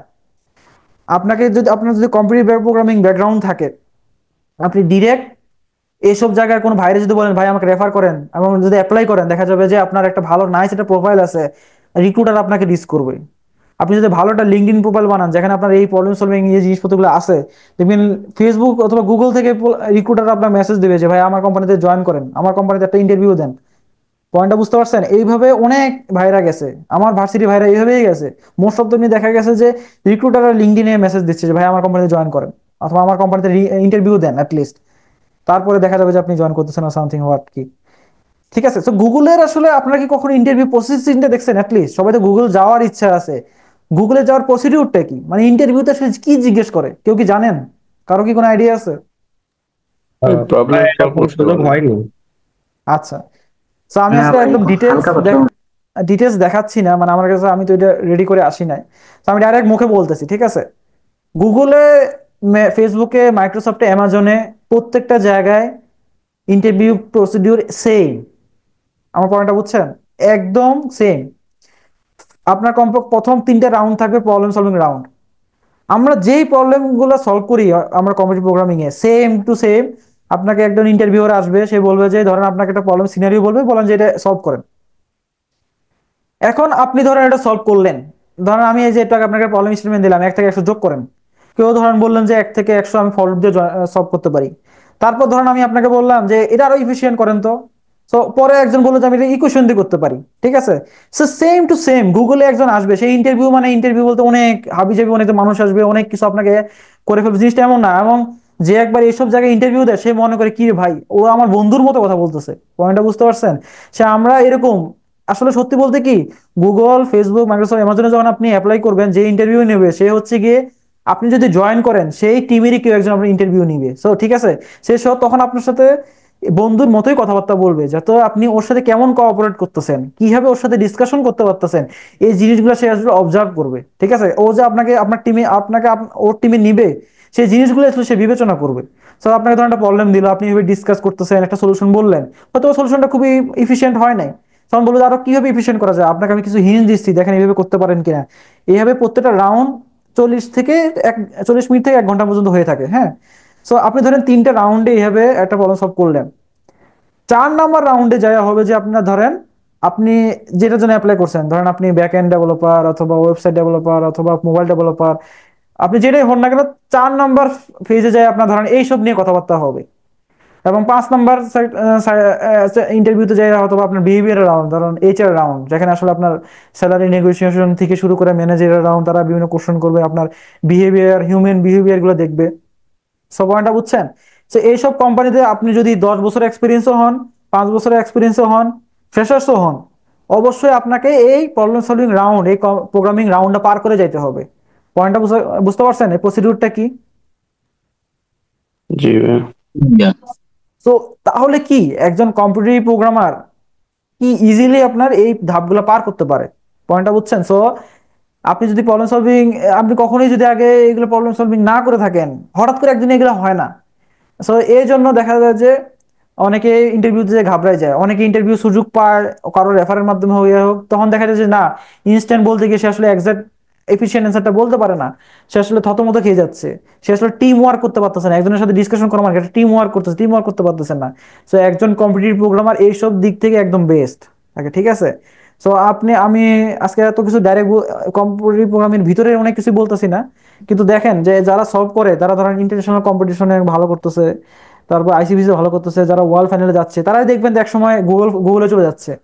গুগলের most of the engineering Bangla থেকে যাওয়া যারা সবাই হচ্ছে কি আইসিবিসি করা, আইসিবিসি মানে হচ্ছে ইন্টারন্যাশনাল কলেজিয়েট প্রোগ্রামিং কন্টেস্ট অথবা inter inter university programming contest, যেগুলো বলতেছেন আপনারা, এখানে ভালো র্যাঙ্ক করা যারা আছে তারাই আসলে ওখানে যায়। ওখানে আপনি যদি ভালো পারফর্ম করেন, বাংলা ঢাকা রিজিওনাল, একটু আগে আপনি দেখেন যে আইসিবিসি কম্পিটিশন হয় বাংলাদেশে, হয় প্রতি বছর বিভিন্ন রিজিওনাল হয়, ওখানে যদি আপনি টপ 10 এর মধ্যে থাকেন, আপনি দেখা যাবে যে আপনার ওইসব বড় বড় কোম্পানি থেকে রিক্রুটারাই মেসেজ দিচ্ছে যে আপনি একটা ইন্টারভিউ দেন। পয়েন্টটা বুঝতে পারছেন। সো টেক জায়ান্ট গুলা যারা আছে তারা শুধু এই প্রবলেম সলভারদের দেরি নেয়। পয়েন্ট এই হচ্ছে কেস, কারণ তারা জানে, কেননা গুগল ধরেন এক সময় এক এক ভাবে কাজ করতো, আজকে ধরেন এআই চলে আসছে, অনেক কিছু চলে আসছে, একই সময় এক একটা কিছু আসবে। সো আপনি যদি, আমি জানি যে আমি শুধু মোবাইল ডেভেলপার, আমি ধরেন ওয়েব ডেভেলপার, আমি শুধু এটাই পারি আর কিছু পারি না, তাহলে তো ওকে একটা কোম্পানি নিবে না। কালকে মোবাইল ডেভেলপমেন্ট নাও থাকতে পারে, তখন ধরেন অগমেন্টেড রিয়েলিটি, ভার্চুয়াল রিয়েলিটি, অনেক কিছু চলে আসতে পারে, তখন কি এই ডেভেলপারটা কিছু করতে পারবে না? আমি তো বলবো যে ভাই আমি তো মোবাইল ডেভেলপার কিছু পারি না, আমি কেমনে যাবো? কিন্তু একটা প্রবলেম সলভার যারা গুগলে যায়, তারা আসলে শুধু দেখে যে তার প্রবলেম সলভিং ক্যাপাবিলিটিটা কি, সে কি পারে সেটা দেখতে আসে না। সে সে জানে যে আমি ওকে শিখাই নিতে পারবো, তাকে যে কাজ দেবো সে সে কাজটা করতে পারবে এবং ইফিসিয়েন্টলি করতে পারবে, এবং সে যা থিঙ্কিং নলেজ, সে নতুন কিছু আরো ইনভেন্ট করতে পারবে। সো বুঝতে পারছেন যা কারা গুগল, মেটা, ফেসবুকে যায়, জি ভাইয়া। এই হচ্ছে কেস। আরেকটা হচ্ছে গিয়ে পরেরটা যদি বলি স্টার্ট আপ বা সামথিং, কারণ স্টার্ট আপ মানে কি, নতুন একটা আপনি স্টার্ট আপ দিচ্ছেন অথবা যার এখনো রেভিনিউ হয় নাই, এখন লসে চলতেছেন, সেখানে দেখা যায় যে আপনার রেপিড একটা গ্রোথের জন্য এই ইফিসিয়েন্ট পোলাপানি তো দরকার নাকি, নাকি এই সেট আপ গুলোকে আপনাকে শিখার জন্য তো ইয়া নাই, বসে নাই, কেননা আপনাকে যদি শিখে যায় ও তো সময় নাই বেশি, ও তো অনেক দ্রুত প্রফিট করতে হবে। যারা ইফিসিয়েন্ট কোডার, যারা এরকম প্রবলেম সলভিং ক্যাপাবিলিটি আছে, তাদের নিবে নাকি যারে ভাই ধরেন এত কিছু পারে না, সে যার যতটুকু শিখে ততটুকুই পারে, নিজে থেকে কিছু ইনভেন্ট করতে পারে না, তাকে নিবে? আপনারাই বলেন। সো আইডিয়াটা পাইছেন? জি ভাইয়া। ঠিক আছে। এখন হতে পারে যে রিসার্চ একাডেমিয়া ও সামথিং এ আসলে এই প্রবলেম সলভিং জিনিসটা কেমনে আইডিয়া হতে পারে। তো আমি যদি আমার একটা এক্সপিরিয়েন্স বলি, ঠিক আছে, আমি এত এত গুড স্টুডেন্ট না, হাই সিজি পোলাপান না, ফার্স্টে বলে নেই। তো আমি শুধু প্রোগ্রামিং সলভিং আর সামথিং এগুলোই করছি। সো দেখা যায় যে আমার যখন ফার্স্ট ইয়ারে, না ফোর্থ ইয়ার একটা থিসিস ছিল। সো আমার সুপারভাইজার আনফরচুনেটলি আমাকে বলছে যে মেশিন লার্নিং নিয়ে কাজ করতে। তো তো আমি মেশিন লার্নিং জানতাম না। তো আমি দেখা যাচ্ছে মেশিন লার্নিং শিখছি এবং ইফিসিয়েন্টলি মেশিন লার্নিং দিয়ে একটা থিসিস করছি, রিসার্চ করছি, মোটামুটি 1 বছরের মতো রিসার্চটা চলছে। পরে আমার এই রিসার্চটা একটা জার্নালে পাবলিশ হয়েছে আলহামদুলিল্লাহ একটা পরে। তো সেটা অন্য বিষয়। তো দেখা গেছে যে আমি একটা জিনিস ফিল করছি যে আমার প্রবলেম সলভিং ক্যাপাবিলিটি থাকার কারণে আমি একটা মেশিন লার্নিং পারি না, সেখানে আমি মেশিন লার্নিংটা খুব ইফিসিয়েন্টলি কুইক শিখছি এবং খুব কুইকলি একটা জিনিস শিখে করে ফেলতে পারছি, এবং সেটা একটা রিকগনাইজ একটা জার্নালে, একটা টপ জার্নালে পাবলিশ হয়েছে। তো এখান থেকে আমি ক্লিয়ার একটা আইডিয়া পাইছি যে না, একটা প্রবলেম সলভার ইজিলি আনসিন যে কোনো একটা কিছু খুব কুইকলি শিখতে পারে, ঠিক আছে। আর অনেকে এখন বলতে পারেন যে ভাই C++ কেন করবো, আপনি দুটোকে বললেন, পাইথন আছে, জাভা আছে, অনেক ল্যাঙ্গুয়েজ আছে। তো একটা জিনিস ফিল করেন, আপনারা যখন ক্লাস, যারা CS ব্যাকগ্রাউন্ডে আছেন দেখবেন আপনাদের অনেক ল্যাঙ্গুয়েজে শিখাবে, C++, জাভা, পাইথন অনেক কিছু শিখাবে। একটা কমন প্যাটার্ন দেখবেন যে ইফ কন্ডিশন, তারপর loop condition, for loop, air loop, সবগুলা প্রোগ্রামিং ল্যাঙ্গুয়েজেরই এগুলা হচ্ছে কি মানে বেসিক পার্টস, তাই তো নাকি? নাকি এখন অন্য ল্যাঙ্গুয়েজে ইফ আছে, কন্ডিশন আছে, কিন্তু পাইথনে আছে, C++ নাই, জিনিসটা কি এমন? না না ভাই। না ভাই, তো একই। সব জায়গায় মূল জিনিস একই, শুধু আপনাকে সিনট্যাক্সটা শুধু আলাদা, পয়েন্টটা বোঝা গেছে? সো শুধু সিনট্যাক্সটা আলাদা কিন্তু কাজ একই। সো আপনি যেই কোনো প্রোগ্রামিং ল্যাঙ্গুয়েজ, এটাই তো একটু আগে বললাম যে গুগল, মাইক্রোসফট দেখা যায় যে এক এক সময় একটা কাজ, একটা প্রবলেম সলভ করতে হয়, তাকে আজকে C++ কোড করতে হয়, কালকে দেখা যায় পাইথনে করতে হয়, কালকে জাভাতে করতে হয়। কিন্তু যে আসলে প্রবলেম সলভার না, তার আসলে ওই ট্রানজিশনটা এত কুইকলি করাটা সম্ভব হয়ে ওঠে না। সে একটা কুইকলি এত প্রবলেম এফিসিয়েন্টলি চিন্তা করতে পারে না। পয়েন্টটা বুঝতে পারছেন যে ওটা প্রবলেম সলভারের কাছে আসলে এই ল্যাঙ্গুয়েজ কোনো ম্যাটার না। আপনাদের ক্লাসগুলো তো এই জন্য এইভাবে শেখানো হয় যে আপনাদের অনেক ধরনের ল্যাঙ্গুয়েজ শেখানো হয়, কিন্তু আপনারা যেন ফিল করেন যে যাতে সবকিছু ল্যাঙ্গুয়েজেরই কিন্তু বেসিক ফান্ডামেন্টাল সেম, ঠিক আছে। সো আমরা রিসার্চ নিয়ে কথা বলছিলাম, আর ফ্রিল্যান্সিং এন্ড কনসাল্টিং, ঠিক আছে। এটা প্রোগ্রামিং ব্যাকগ্রাউন্ডের পোলাপান অনেক কমপ্লেক্স টাস্ক করতে পারে, ঠিক আছে। এটা এতক্ষণ ধরে আমি আপনাদের সাথে কথা বলছি যে কমপ্লেক্স টাস্ক তারা ভয় পায় না। সো ওরা ইজিলি যে কোনো কিছু শিখে চাইলেই কেউ যদি ফ্রিল্যান্সিং করতে চায়, এখন মনে হতে পারে ফ্রিল্যান্সিং জিনিসটা কি সামথিং। আপনি যদি কালকে একটা সফটওয়্যার কোম্পানিতে জয়েন করেন, অনেক বড় বড় সফটওয়্যার কোম্পানি বাংলাদেশে আছে অথবা ওয়ার্ল্ডে আছে, তারাই এক সময় বেশিরভাগই দেখা যাবে ক্লায়েন্ট বেস, বাইরের দেশে প্রজেক্ট করে, ঠিক আছে। সে এক সময় একটা ছোট ফ্রিল্যান্সিং করতে অথবা কাজ করতে করতে করতে আজকে বড় হয়েছে, সেই কোম্পানিতে আপনি জয়েন করছেন অথবা বলতেছেন আমি জব করতেছেন, কিন্তু সে কিন্তু একটা ফ্রিল্যান্সিং অথবা কনসাল্টিং টাইপের একটা কাজ করতেছে বাইরের দেশে ক্লায়েন্ট। বাংলাদেশে মোস্ট অফ দ্য কোম্পানি আসলে ইউরোপিয়ান, আমেরিকান, অস্ট্রেলিয়ান ক্লায়েন্ট গুলোই হ্যান্ডেল করে, এইসব টাইপের প্রজেক্টই একজন সফটওয়্যার ইঞ্জিনিয়ার করে থাকে। সো এই কাজগুলো আপনি নিজেই করতে পারবেন, ঠিক আছে। তো এই হচ্ছে কি ওয়ার্ল্ড ক্যারিয়ার অপরচুনিটি, আসলে ওয়ার্ল্ডে আসলে আপনার পদক্ষেপটা কি। বাংলাদেশ থেকে ছোট্ট একটা আপনি ধরেন ওয়েব ডেভেলপার অথবা মোবাইল ডেভেলপার দিয়ে একটা কোম্পানিতে, টপ একটা কোম্পানিতে বাইরের দেশে যাওয়াটা খুবই টাফ। সেখানে আপনার প্রবলেম সলভিং করলে গুগল, ফেসবুক, মাইক্রোসফট আপনার নিজে এসে বলতেছে ভাই আমার কোম্পানিতে ইন্টারভিউ দেন। তার থেকে আমার আসলে আর কি লাগে বলেন? একটা স্বপ্ন ফুলফিল হচ্ছে এবং কি আরো অনেক কিছু ফুলফিল হচ্ছে। সো এই স্লাইডটা নিয়ে কারো কোনো কোশ্চেন আছে? মোটামুটি বুঝতে পারছেন আমি কি বোঝানোর চেষ্টা করছি আপনাদেরকে? জি ভাই, বুঝতে জি পারছি। ভাই। ঠিক আছে। সো আমরা নেক্সটে যাই।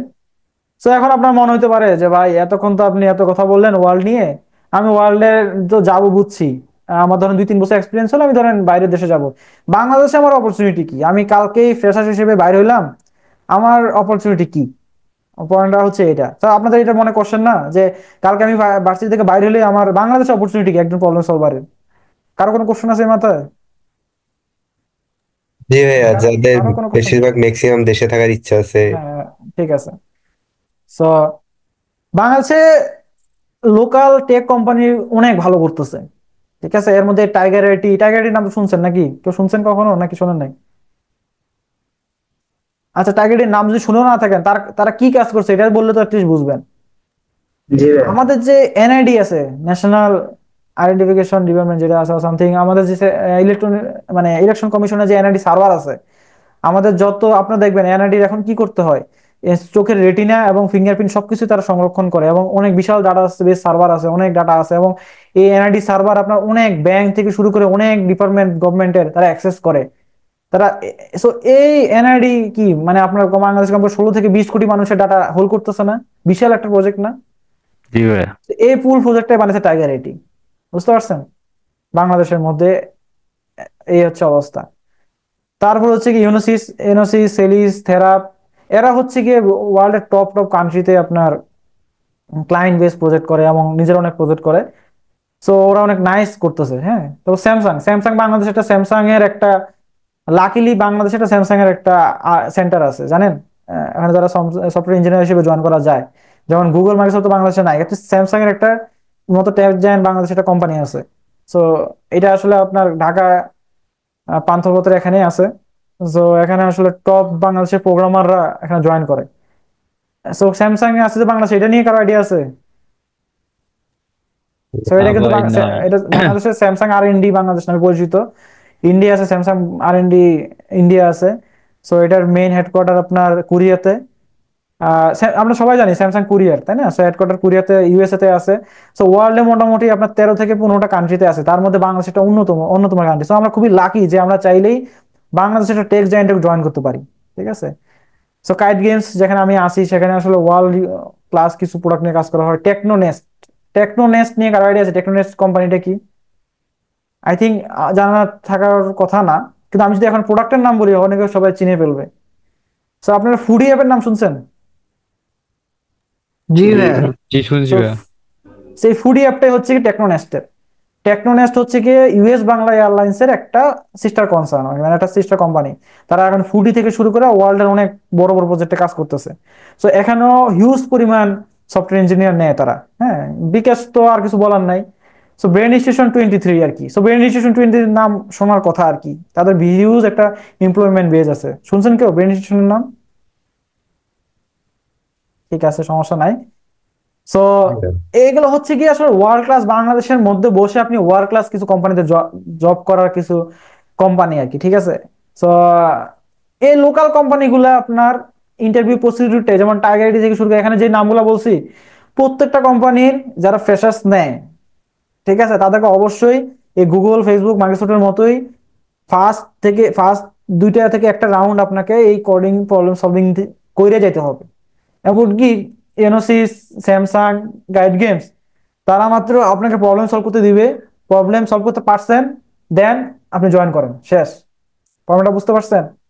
সো এই স্যামসাং, গাইড গেমস এবং টাইগার এনোসিস এখানে আপনার world finalist, ICBC world finalist থেকে শুরু করে টপ র্যাঙ্কেড বাংলাদেশের প্রোগ্রামার এখানে জয়েন করে। ঠিক আছে। সো একটা হচ্ছে গিয়ে, তারপর আপনি ধরেন আর কি বাংলাদেশে কেরিয়ার অপরচুনিটি আছে, অথবা ইয়ে আছে, ধরেন আপনি ইউনিভার্সিটি কম্পিটিশনে আপনি একটা জয়েন করলেন, অথবা আপনি আইসিবিসি একটা ওয়ার্ল্ড ফাইনালে গেলেন, অথবা এশিয়া ওয়েস্ট ফাইনালে গেলেন। দেখা যাচ্ছে আপনি ইন্টারন্যাশনাল খরচে আপনি ওয়ার্ল্ড ট্যুর দিয়ে আসতে পারতেছেন, অথবা এই রিসেন্টলি আপনার আহ, একটা ওয়ার্ল্ড ফাইনাল হয়েছে ইয়াতে, কোথায় যেন ভুলে গেছি, বাইরের দেশে আর কি, যেটা হোক।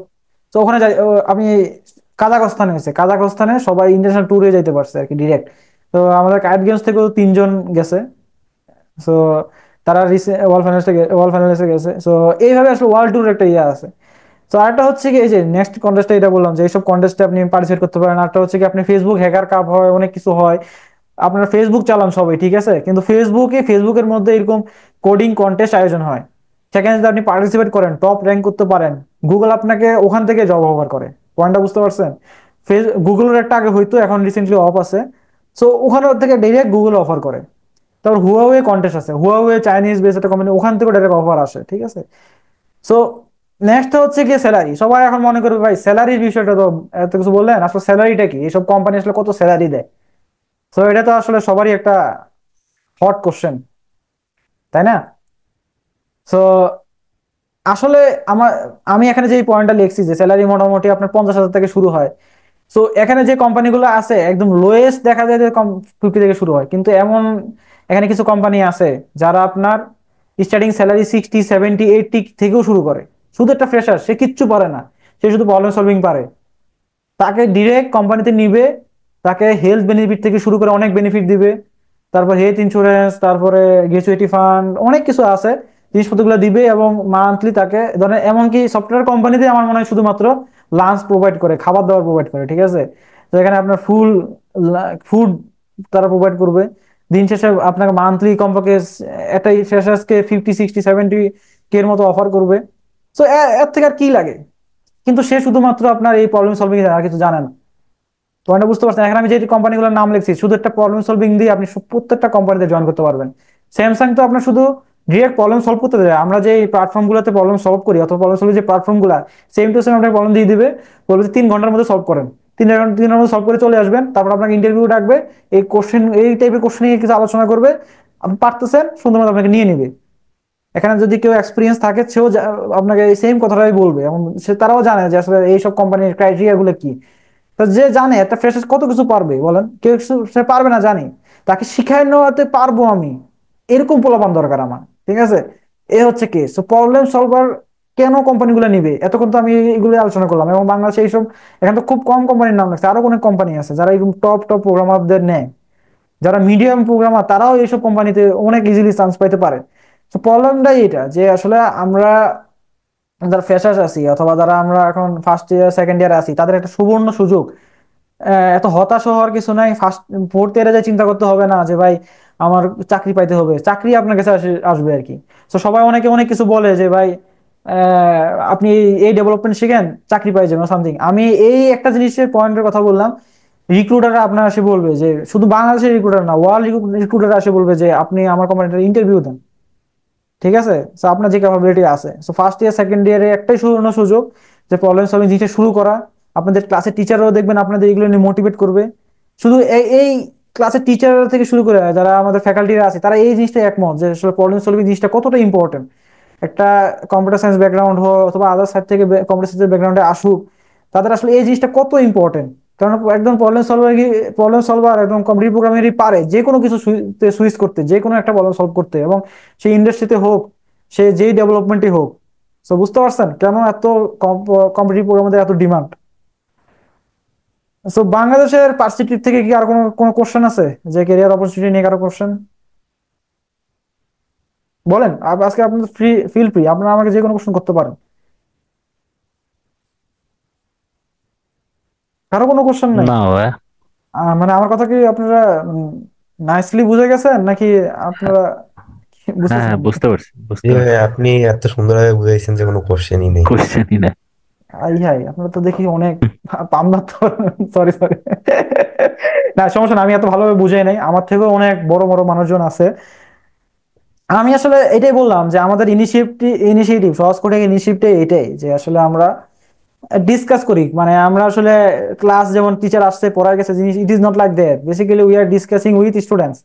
আমিও জানি যে আমার এই অবস্থানে আসাটা এবং আপনারাও আসতে আসতে পারেন যেন ইজিলি, এই জিনিসটা যেন আপনার সহজ হয়। ঠিক আছে, এখন থেকে যেন ফার্স্ট ইয়ার সেকেন্ড ইয়ার পোলাপানরা এই জিনিসটা ফিল করতে পারে যে what is computer programming, problem solver হওয়াটা কতটা জরুরি। নট অনলি আমি বলতেছি এই কথাটা, যদি আপনি একটা কোনো ফ্যাকাল্টিকে বলেন সে বলবে যে ভাই অবশ্যই হ্যাঁ তুমি করো, এটাই দরকার আসলে। ঠিক আছে, সো এই হচ্ছে অবস্থা আর কি। সো এটা খুবই একটা ইম্পর্টেন্ট জিনিস। আস্তে আস্তে যখন আপনারা যখন ফাইনাল ইয়ার। হ্যাঁ হ্যাঁ বলেন, কিছু কোনো কোনো কোশ্চেন করছেন আমি শুনতে পাইনি। আচ্ছা ঠিক আছে, তো আমরা নেক্সট স্লাইডে যাই। আচ্ছা, আমি আসলে কনক্লুশনটা টেনি, টানির পরে আপনার যদি কোনো কোশ্চেন থাকে আমরা তখন ওই জিনিসটা চিন্তা করবো। ঠিক আছে, তো আজকে আসলে আমরা কি শুনলাম অথবা কি দেখলাম। হ্যাঁ, সো আমাদের আসলে প্রবলেম সলভিং এর জিনিসটা শুরু করতে হবে। সো হয়তো এখানে অনেকে নতুন যে কোড ফোর্সেস লিড কোড, এই নামগুলো শোনার নাই। এগুলো হচ্ছে বিভিন্ন প্ল্যাটফর্ম যেখানে আসলে এই প্রবলেম গুলো সলভ করা যায়। অনেক প্রবলেম আছে সলভ করা যায়। বলা যায় আপনি যদি একটা কন্টেস্ট করতে চান, কন্টেস্টে ভালো করতে চান, আপনি যখন ক্রিকেট খেলেন, আপনি যখন ন্যাশনাল টিমে চান্স পেতে চান, আপনাকে কি করতে হবে? প্রচুর পরিমাণে প্র্যাকটিস করতে হবে, অন ফিল্ড প্র্যাকটিস করতে হবে, নেট প্র্যাকটিস করতে হবে। সেম টু সেম আপনি যদি প্রোগ্রামিং কন্টেস্টে ভালো করতে চান, আপনাকে প্র্যাকটিস করতে হবে না? সো এই প্র্যাকটিসটাই, এইসব প্ল্যাটফর্ম আছে কিছু যেখানে কোড ফোর্সেস লিড কোড এইসব প্ল্যাটফর্ম, সেখানে এরকম সেম টু সেম ধাঁচের জিনিসপত্র আছে, আপনি প্র্যাকটিস করতে পারেন। ঠিক আছে, এই জিনিসপত্রগুলো আসলে আমরা ডিসকাস করে থাকি সহজ করি সামথিং এখানে। তারপর ধরেন আপনার যেগুলো বললাম একটু আগে, সি প্লাস অনেক কিছু আছে, এসটিএল বা সামথিং অনেক কিছু আছে, এগুলো নিয়ে আপনি পড়াশোনা করতে পারেন। এইগুলো নিয়ে আইডিয়া দিলাম। পার্টিসিপেট কন্টেস্ট রেগুলারলি, আপনি বিভিন্ন কন্টেস্টে রেগুলার পার্টিসিপেট করবেন, তারপর আপনার একটা সেলফ কনফিডেন্স বাড়বে। ঠিক আছে, তারপর আপনার যে প্রোগ্রামিং কমিউনিটি আছে, প্রবলেম সলভার আছে, লোকাল যে ক্লাবগুলো আছে, দেখবেন প্রতিটা ভার্সিটিতে লোকাল ক্লাবে দেখবেন যে অনেক ভালো ভালো প্রোগ্রামিং সলভাররা আছে। আমি জানি না আপনাদের ভার্সিটি এরকম আছে কিনা, সো আমাদের এরকম থাকে আর কি। সো আমি যে আপনাদের সামনে আজকে এই কথাগুলো বলতেছি না, আমিও একসময় আপনাদের মতোই ফার্স্ট ইয়ারের স্টুডেন্ট ছিলাম। ঠিক আছে, আমিও আমাদের এরকম ক্লাব থেকে আমার সিনিয়র ভাইরা দেখা গেছে যে ওরা আমাদের ডেকে নিছে, কেউ এরকম কাইট গেম, স্যামসাং, টাইগার ভাই গেম, আমাদের আমাদের ভার্সিটিতে আছে আসিফ ভাই। Nice nice. So nice. So ওইরকম ভাইয়েরা, বিভিন্ন কোম্পানি থেকে ভাইরা আসছিল আমাদের আমাদের যারা আমাদের অ্যালুমনাই আসে আমাদের এরকম সেশন নিয়েছে যে ভাই দেখো, তুমি যদি কেরিয়ার জগতে আসতে চাও তোমরা এই পাথগুলো অনুসরণ করো। তখন আমি ফার্স্ট জানতে পারছিলাম, আমি জানেন আমি একদম ফ্র্যাঙ্কলি বলি, ঠিক আছে, একদম ফ্র্যাঙ্কলি আপনাদের মতো কথাবার্তা বলি, যদি যদি বলি আমি সিএসসি নিয়েছি। আমি সিএসসি নিচ্ছি তার কারণে একটাই যে আমি মনে করছি যে সিএসসি তে আসলে মানে কাজ এত বেশি পড়াশোনা নাই, শুধুমাত্র কম্পিউটার চাপবো, এ সামথিং এটাই। কিন্তু পরে দেখলাম যে না, এখানে পড়াশোনা আছে, I have to do something, এবং আমার পড়াশোনা শেষে একটা কিছু করতে হবে। তা সেই জন্য আসলে আমি কত ভালো, আমি তো ভালো একটা, এই যে কোম্পানিগুলোর নাম বললাম এগুলো কিন্তু বাংলাদেশের টপ কোম্পানি, এবং বাইরের ফ্যাং যে কোম্পানিগুলো, ফ্যাং মানে আর কি Facebook, Amazon, Netflix, Google, Apple, so এইসব কোম্পানির নাম বললাম। সো এই সব কোম্পানি যাওয়া তো সবারই স্বপ্ন, এইসব কোম্পানি কেমনে যাবো? তো এই জিনিসগুলো আমাকে ফার্স্ট ইয়ার সেকেন্ড ইয়ার থেকে আমাদের ভাইরা আমাদের মাথায় ঢুকে দিয়েছিল। ঠিক আছে, তো আপনারা অ্যাটলিস্ট আপনার এই নলেজটা আজকে পাচ্ছেন, অথবা এই জিনিসটা পাচ্ছেন যে আজকে আপনারা এই জিনিসপত্রগুলো শুনতে পাচ্ছেন। ঠিক আছে, সো আমার টার্গেটটাই হচ্ছে যে আপনাদের মাথায় এগুলো অ্যাটলিস্ট পুশ করে দেওয়া, যে না আপনারা ওইভাবে থিঙ্ক করেন যে আমিও আজকে সিএসসি নিছি, আমিও আজকে যাইতে চাই, আমিও এইসব জায়গায় আমার সবারই স্বপ্ন যাইতে চাই, কিন্তু সঠিক গাইডলাইনটা পাচ্ছি। আমি যেমন আপনাদের অনেককেই বললাম যে গুগলে তো যাইতে চাই সবাই জানে, কিন্তু গুগলে যাওয়ার প্রসিডিউরটা কি, গুগলে কি জিজ্ঞেস করে আসলে, কারদের নেয়, তা তো আমাদের মতো স্টুডেন্ট, তাদের কারা পায় চান্স দেখেন। এখন দেখেন যারা ইন্টারভিউতে কি কোশ্চেন করে, কি টাইপের কোশ্চেন, আপনাদের এইটা আমি বলে দিলাম।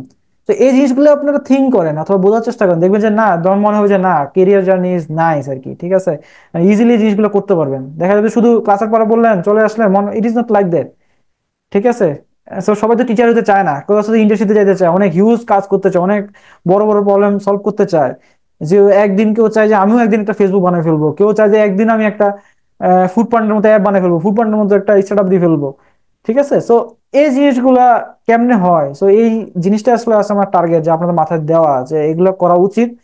করলে আপনারা নট অনলি আজকে বেনিফিটেড হবেন, কালকে বেনিফিটেড হবেন, আপনার লং টার্ম একটা বেনিফিটেড হবেন। সো এইটাই। সো লাস্ট স্লাইড, মানে আমার আসলে আজকে আপনাদের সাথে ইয়া শেষ। সো লাস্ট আপনাদের আমি কিছু কোশ্চেন নিতে চাই, আপনারা যদি কোনো লাইভ কোনো কোশ্চেন করতে চান অথবা কিছু যে কোনো কিছু করতে চান আমার বলতে পারেন। ভাইয়া, সি প্লাস প্লাস কি আপনাদের কোড ব্লক দিয়েও তো করা যাবে তাই না? এনি সবকিছু যে কোনো কিছু দিয়ে করা যাবে। ভাই কেগেলটা কি আলাদা সম্পূর্ণ? কেগেল হচ্ছে গিয়ে মেশিন লার্নিং দের জন্য প্ল্যাটফর্ম, ওখানে আসলে not only for machine learning এর প্ল্যাটফর্ম, এটা আসলে ওরা স্পেসিফিক মেশিন লার্নিং এর জন্য কিছু আছে, ওখানে ডাটা সেট আছে, ওখানে মেশিন লার্নিং নিয়ে কোড টোড করা যায়, সাবমিট করা যায়, ওখানে জিপিইউ আছে, সিপিইউ আছে, টিপিইউ আছে। আমি আসলে অ্যাডভান্স কোনো কিছু বলতেছি না, কিন্তু ওখানে স্পেশালাইজড ওদের জন্য বানাইছে। ঠিক আছে, ও ওকে। এই আর কি। বলেন নেক্সট। ভাই একটা কোশ্চেন, অবশ্যই অবশ্যই। বলতেছি এই কোর্স করে আমাদের যে গেইনটা হবে যদি কয়েকটা বাক্যে বলে দিতেন। এই 3 দিনের কোর্স করে? হ্যাঁ। আচ্ছা আচ্ছা, আমি আজকে মিটিং এর শুরুতেই সবাইকে বলতেছিলাম যে আজকে এই 3 দিনের কোচিং অথবা বলেন সেশন বলেন ক্লাস বলেন যে এটাই বলেন, ঠিক আছে, আমি আপনাদের গেইনটাই হবে এটাই যে আসলে এই যে আপনি first year second year third ইয়ারে আছেন, আপনার সামনে আপনি কেরিয়ার জগতে যেতে চান, এখন থেকে আপনি কিভাবে প্রিপেয়ার হবেন এবং কি জিনিসগুলো আসলে শেখা উচিত, এখন কেন শেখা উচিত, এবং আসলে রিয়েল ওয়ার্ল্ড আসলে কি চলতেছে। এখন আমাদের যে স্বপ্নগুলো বড় বড় জায়গায় যাওয়া, এই স্বপ্নগুলো পাওয়ার জন্য আমার কি পথটা অনুসরণ করা উচিত। আমি যে আসলে আপনাদের থিঙ্কিং এর কথাগুলো বললাম, আপনি নিজে রিয়েলাইজ করেন, আপনি যদি একটা কোম্পানি দেন আপনি কাকে নিবেন, এরকম প্রবলেম সলভারই তো নিবেন, তাই না? যিনি কোশ্চেন করলেন ইব্রাহিম ভাই তো কোশ্চেন করলেন নাকি? জি ভাই। যে আপনার একটা কোম্পানি থাকে, আপনি ধরে নেন, আমি ধরেন আমি এখানে আরো অনেক ভাই ধরেন আসিফ ভাই অনেক কোড করে, অনেক ভালো সলভার, তাকে যেই প্রশ্নে দেই অথবা সে দেখা যায় যে পারবো না, ওর মাথায় নাই, ওর মুখে কোনদিন পারবো না আসে না ওনার মাথায়। তো উনি বলে যে ঠিক আছে আমি প্র্যাকটিস করে বলতেছি, অথবা যে কোনো একটা সলিউশন দিতে পারে, দিলে এবং অনেক এফিসিয়েন্টলি দিতে পারে। তো তাকে নিবেন নাকি আমি ভাই সিএসসি পাস করছি, পারি কোড টোড করতে পারি, এরকম আইডিয়া আছে মোটামুটি, তো আমাকে নিবেন নাকি আপনার ওই আসিফ ভাইকে নিবেন আপনার কোম্পানিতে, বলেন তো? ভাই যার কনফিডেন্স বেশি তাকেই তো আমি নেব। কনফিডেন্সটা তো ধরুন সবারই আছে, আমিও বলবো যে আমার অনেক কনফিডেন্স, আমি পারবো, কিন্তু আপনি তো প্রুভেন একটা কনফিডেন্স চান, তাই না? হ্যাঁ হ্যাঁ সেটাই। স্যার, স্যার কিছু বলবেন? না না, আপনি কঠিন মানুষ। স্যার আপনি আমাদের সাথে এখনো আছেন, আমি তো জানতাম না। হ্যাঁ, আমি পুরোটা সেশন ধরেই আছি। Oh nice nice, thank you sir. Sir আপনি কি কোনো স্টুডেন্টদের পক্ষ থেকে কোনো কোশ্চেন করতে চান? না, সমস্যা নাই। সো সো আপনারাও আর কোনো কোশ্চেন থাকলে বলতে পারেন, ফিল ফ্রি টু আস্ক। তো আমার সফটওয়্যার ইঞ্জিনিয়ারিং জার্নি থেকে হ্যালো ভাই। হ্যাঁ হ্যাঁ বলেন। হ্যাঁ, বলছি যে যদি সাপোজ সিএসসি ব্যাকগ্রাউন্ড না কিন্তু স্কিলফুল, তখন মানে কি কোম্পানি হায়ার করবে? আমি যখন সেকেন্ড ইয়ারে ছিলাম, ঠিক আছে, আমি করোনা ছিল, সো আমি তখন আমার প্রবলেম সলভিং এর জন্য আমি একটা কোর্সে ভর্তি হয়েছিলাম। সে কোর্সে বলতে কি না, এরকম একটা ভাই যে বুয়েটের, উনি ট্রিপলিতে আর কি। সো উনি ওনার কাছে শিখতেছিলাম, ঠিক আছে। উনি একজন আইসিবিসি ওয়ার্ল্ড ফাইনালিস্ট, একজন ইলেকট্রিক্যাল ব্যাকগ্রাউন্ড ওয়ার্ল্ড ফাইনালিস্ট। আজকে উনি এখন গুগলে আছেন। সো উনি একজন আলাদা একটা ব্যাকগ্রাউন্ডে, ঠিক আছে। এরকম অনেকজনকে আমি চিনি আজকে। এখন বাইট ড্যান্স হচ্ছে কি টিকটকের মাদার কোম্পানি, হ্যাঁ। তো এইসব কোম্পানিতে আছেন যারা এটার ব্যাকগ্রাউন্ডে মানে এর আশেপাশে নাই। এমনকি ঢাকা ভার্সিটির অনেক ইলেকট্রিক্যাল ফিজিক্স থেকে আমি অনেকজনকে চিনি যারা আসলে আপনার এগোডাতে, আপনি জানি না, আপনি এগোডার নাম শুনছেন কিনা, অনেক টেক জায়ান্ট, একটা থাইল্যান্ডের একটা বেস। সো এবং গুগলে তারা অনেক নাইস কাজ করতেছে, ঠিক আছে, শুধুমাত্র এই প্রবলেম সলভিং এবং কম্পিটিটিভ প্রোগ্রামিং করে, ঠিক আছে। সো আপনি যে কোনো ব্যাকগ্রাউন্ডের হোক না কেন, আপনাকে কখনো, হ্যাঁ রাহি ভাই, তো আপনার কাছে এইসব কোম্পানি তো কিছুই চায় না, ঠিক আছে। রিসেন্টলি আমাদের কোম্পানিতে, ও আমাদের কোম্পানি যে কোনো কোম্পানিতেই দেখা যায় যে আপনাকে অ্যাপ্লাই যখন করবেন, আপনার যখন এই প্রবলেম সলভিং স্কিল গুলো আছে এবং এই বিভিন্ন কম্পিটিটিভ প্রোগ্রামিং এ আপনার একটা র্যাঙ্কিং আছে, তারা আপনাকে জানতেও চাবে না আপনার সিজিপিএ কত, আপনাকে জানতেও চাবে না যে আপনার কোন ব্যাকগ্রাউন্ড থেকে পড়ে আসছেন। এটা জানি লাভটা কি আপনিই বলেন। তো আপনার কাছে কি এক্সপেক্ট করে একটা কোম্পানি, সে যেন ওর কাজটা আপনাকে দিয়ে করা নিতে পারে এবং ইফিশিয়েন্টলি করা নিতে পারে, তাই না? সো এইরকম একটা লোক খুঁজতেছে। সো পয়েন্টটা বুঝতে পারছেন? জি ভাই। সো এটা নিয়ে কোনো কনফিউশনে নাই। আমি এমন অনেকজনকে চিনি সিএসসি ব্যাকগ্রাউন্ডের বাইরে, তারা এখন আজকে ওয়ার্ল্ডের টপ টপ কোম্পানিতে আছে। আমি এই হচ্ছে কেস। সো একটু দাঁড়ান, আমি একটা একজন আসছে, একটু 1 মিনিট।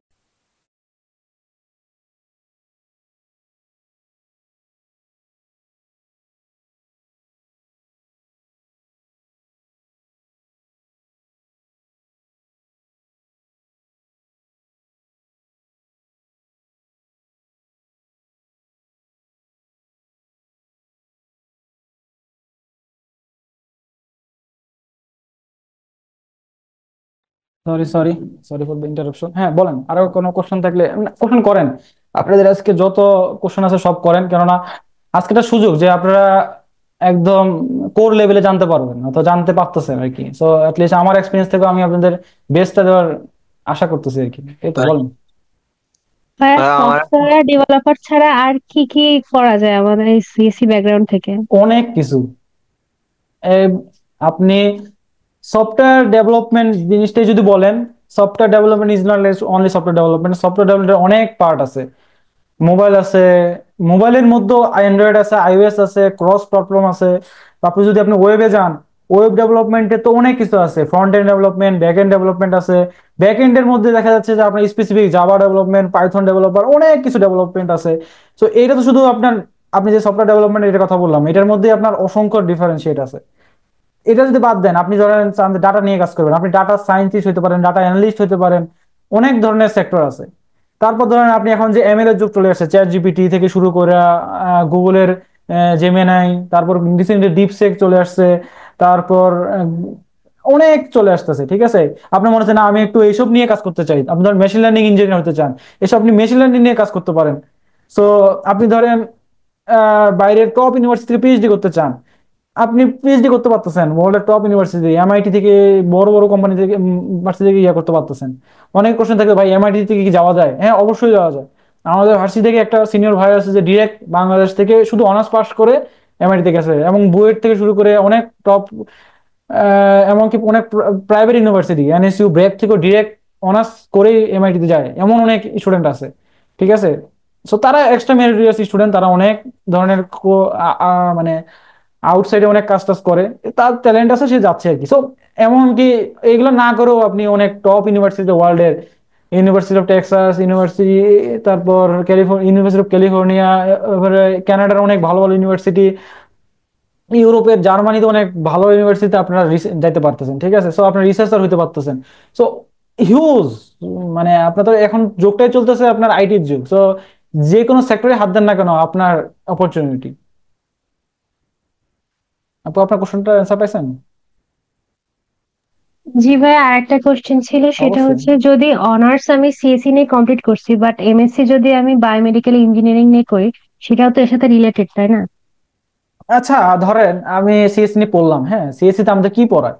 আপনাকে দেখবেন যে কোর সি শুরু থেকে ধরেন সি পড়াচ্ছে, কোন এক সময় আপনাকে অপারেটিং সিস্টেম পড়াচ্ছে, এক সময় আপনাকে নেটওয়ার্কিং পড়াচ্ছে, এক সময় কাউকে হার্ডওয়্যার নিয়ে পড়াচ্ছে, তারপর কাউকে রোবোটিক্স নিয়ে পড়াচ্ছে।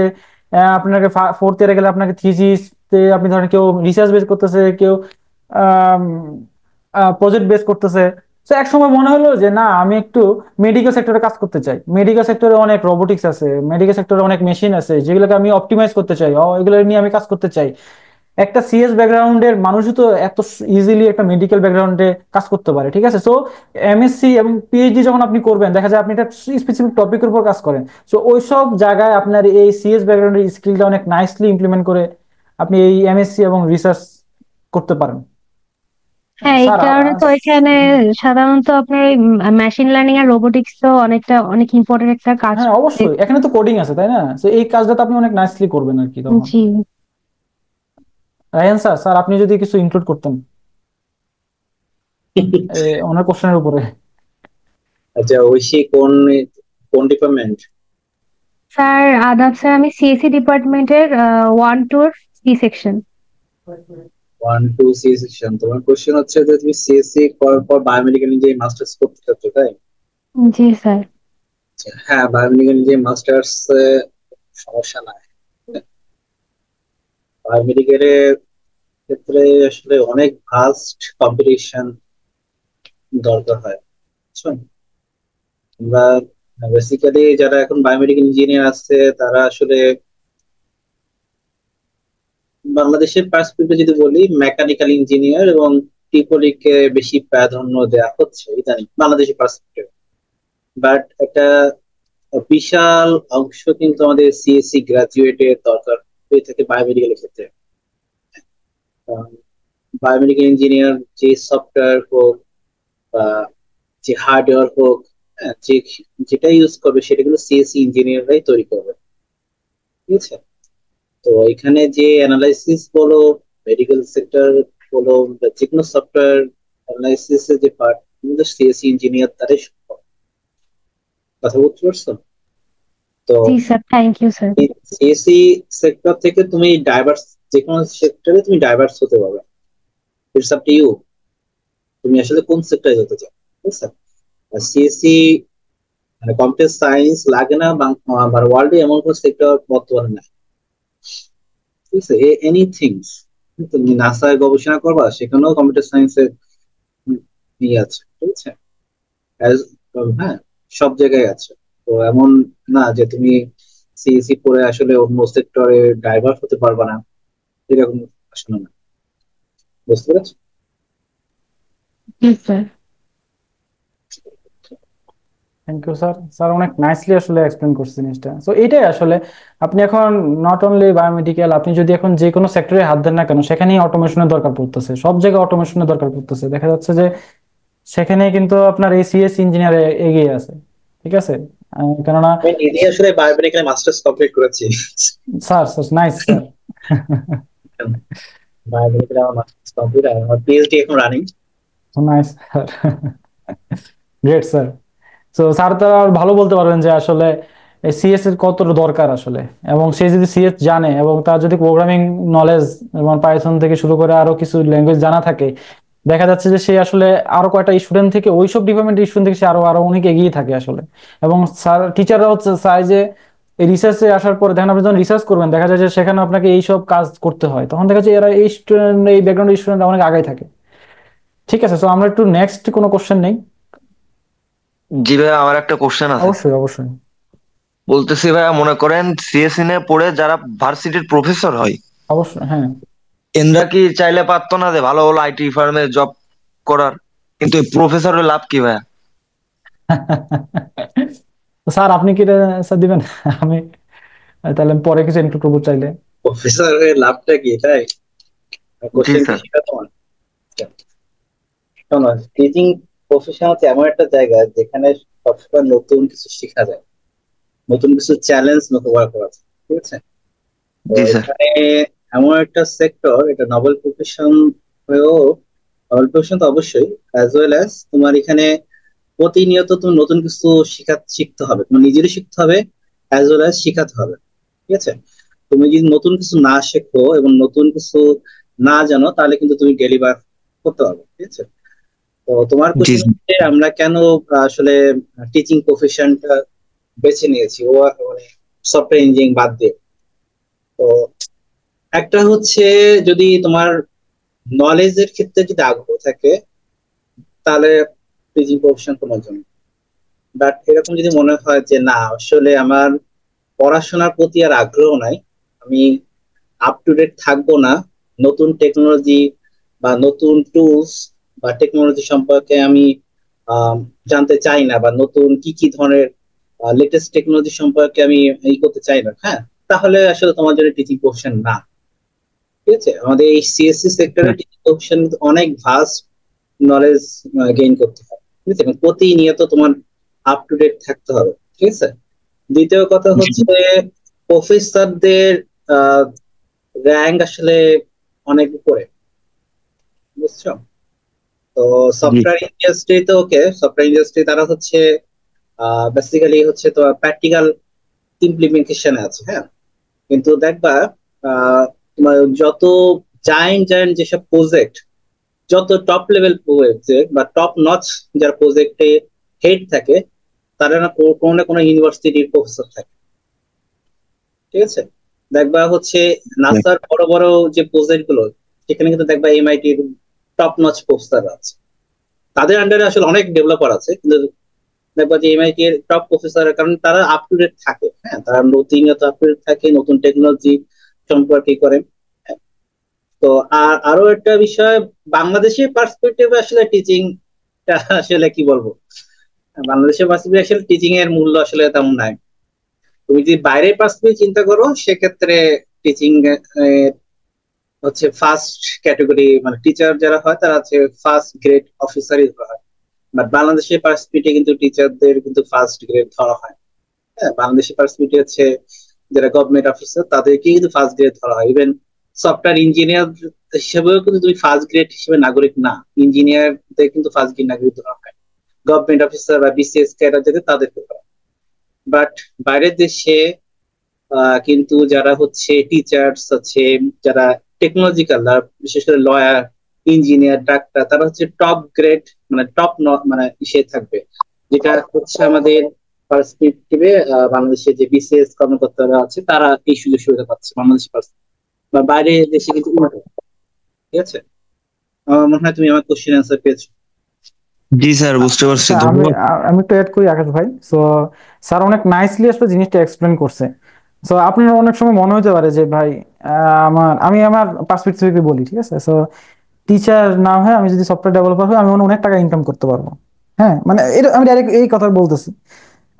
টিচার কেন এত টাকা না পেয়ে এত কম টাকা একটা জব করতেছে, যেখানে ইয়ে করতেছে, ঠিক আছে? সো স্যার যেটা বললেন আসলে আসলে এটাই রিয়াল, যে ওয়ার্ল্ডে যে টপ কন্ট্রিবিউশন গুলো আসে, যত টপ রিসার্চ গুলো হয়, কালকে যদি আপনি পিএইচডি করতে যান, আপনি দেখা যাবে যে এমন একটা পিএইচডি স্যারের কাছে পড়ছেন, তিনি আসলে একটা গুগলের একটা টপ নচ প্রোডাক্ট নিয়ে কাজ করতেছে।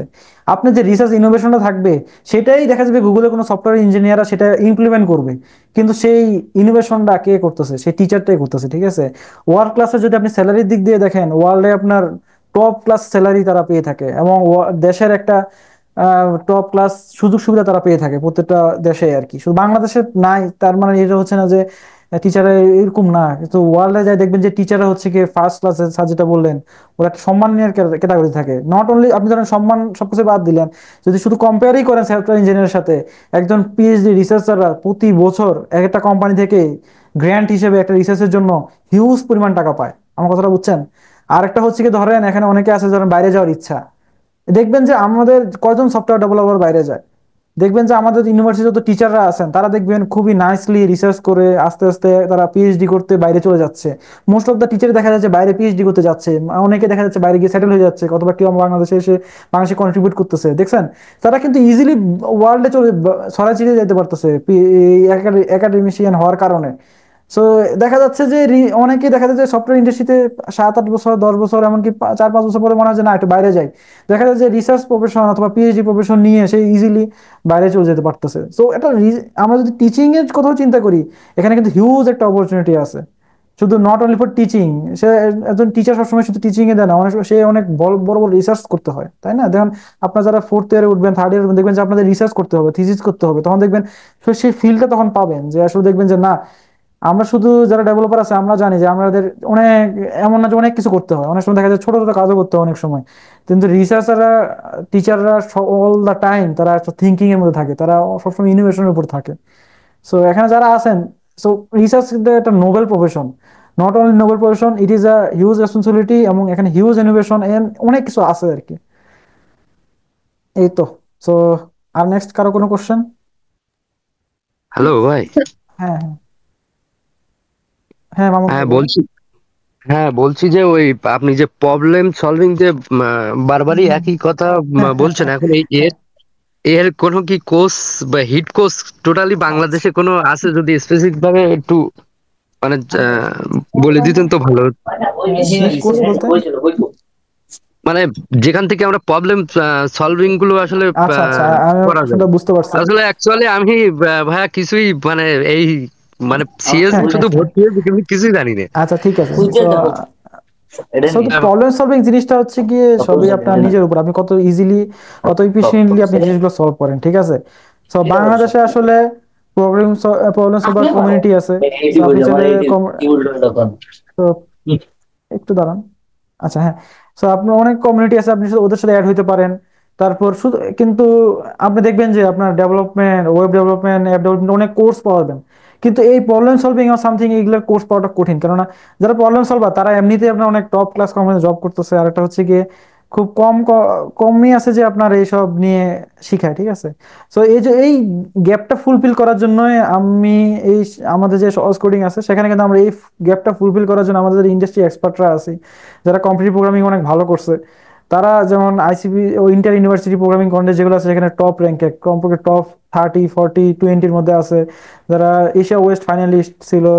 সো এই টাইপের আমরা যারা আছি তারা এখানে গাইড করার চেষ্টা করি যে কিভাবে এই জিনিসটা গ্যাপটা ফুলফিল করা যায়। কিন্তু দেখা যায় এই সব কিছুরই কোর্স আছে, কিন্তু এই জিনিসটা ফুলফিল করার জন্য কারো ইনিশিয়েটিভ নাই, কেননা ওই সব ধরনের ইজিলি একটা আপনি ইউটিউবে টিউটোরিয়াল দেখলেন আপনি একটা অ্যাপ বানিয়ে ফেলতে পারবেন, টিউটোরিয়াল দেখলেন এটা করে ফেলতে পারবেন, কিন্তু প্রবলেম সলভিং কিন্তু is not a easy deal.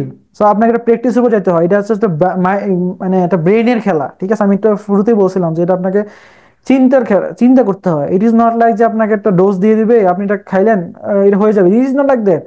আপনাকে প্র্যাকটিস করতে হবে। আমরা কি করি এই জিনিসটা গ্যাপ করার জন্য আপনার কি শিখতে হবে, যেমন আপনার কিভাবে গ্রাফ, কিভাবে একটা ডাইনামিক প্রোগ্রাম লিখতে হয়, কিভাবে নাম্বার 3 প্রবলেম গুলো সলভ করতে হয়, এই থিঙ্কিং গুলা আমরা গ্যাপটা ফুলফিল করার জন্য ইনিশিয়েটিভটা, বুঝতে পারছেন? তো বাংলাদেশে এই ইনিশিয়েটিভটা খুবই কম।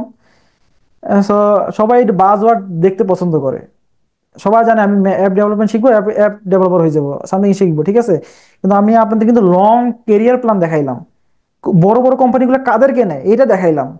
সো এই জিনিসটা কাদেরকে নেয় এই জিনিসটা পাতাই এই গ্যাপটা ফুলফিল করার জন্য আপনাদের যে ধরেন যারা বিগিনার আছে তারা জানেন না, তো এই ফুলফিল করার জন্যই আমরা আসলে এই ইনিশিয়েটিভটা নিয়েছি যে আপনাদের সাথে যেন এটা জানাই। কারো যদি কোনো আরো ফার্দার, যেমন এই 3টা ক্লাসে কিন্তু আপনাদের কিছু শিখতে পারবেন না, শুধু আসলে নলেজটা পাবেন যে আসলে কি করা উচিত, কিভাবে শেখা উচিত, হয়তো বা পরে ক্লাসগুলোতে আপনারা কিছু ডাটা অ্যাক্সেস শিখবেন, সেটা অন্য case.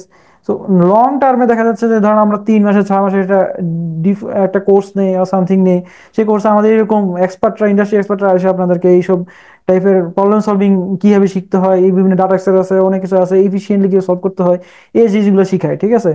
Not only for this, আপনাদের এটা কোর্সের কাজেও কাজে লাগে, ঠিক আছে? ধরুন আপনার 2nd ইয়ারে উঠবেন, 3rd ইয়ারে উঠবেন, তখন দেখবেন ডাটা অ্যাক্সেসের কোর্স আছে, ওপি রিলেটেড কোর্স আছে। তো এখানে দেখবেন যারা এগুলা যাদের প্রবলেম সলভার, যারা কম্পিউটার প্রোগ্রামিং করেন তাদের কাছে এগুলো কিছুই না, তারা দেখবেন যে ভাই এগুলো তো আমি ইজিলি করে ফেলতে পারতেছি, দেখবেন টিচার ক্লাসে অনেক ভালো পারফর্ম করতে পারে, ঠিক আছে? সো এই তো। সো এই তো ভাই আমার কোশ্চেনটা পাইছেন স্যার? জি জি ভাই। সমস্যা নাই, নেক্সট বলেন।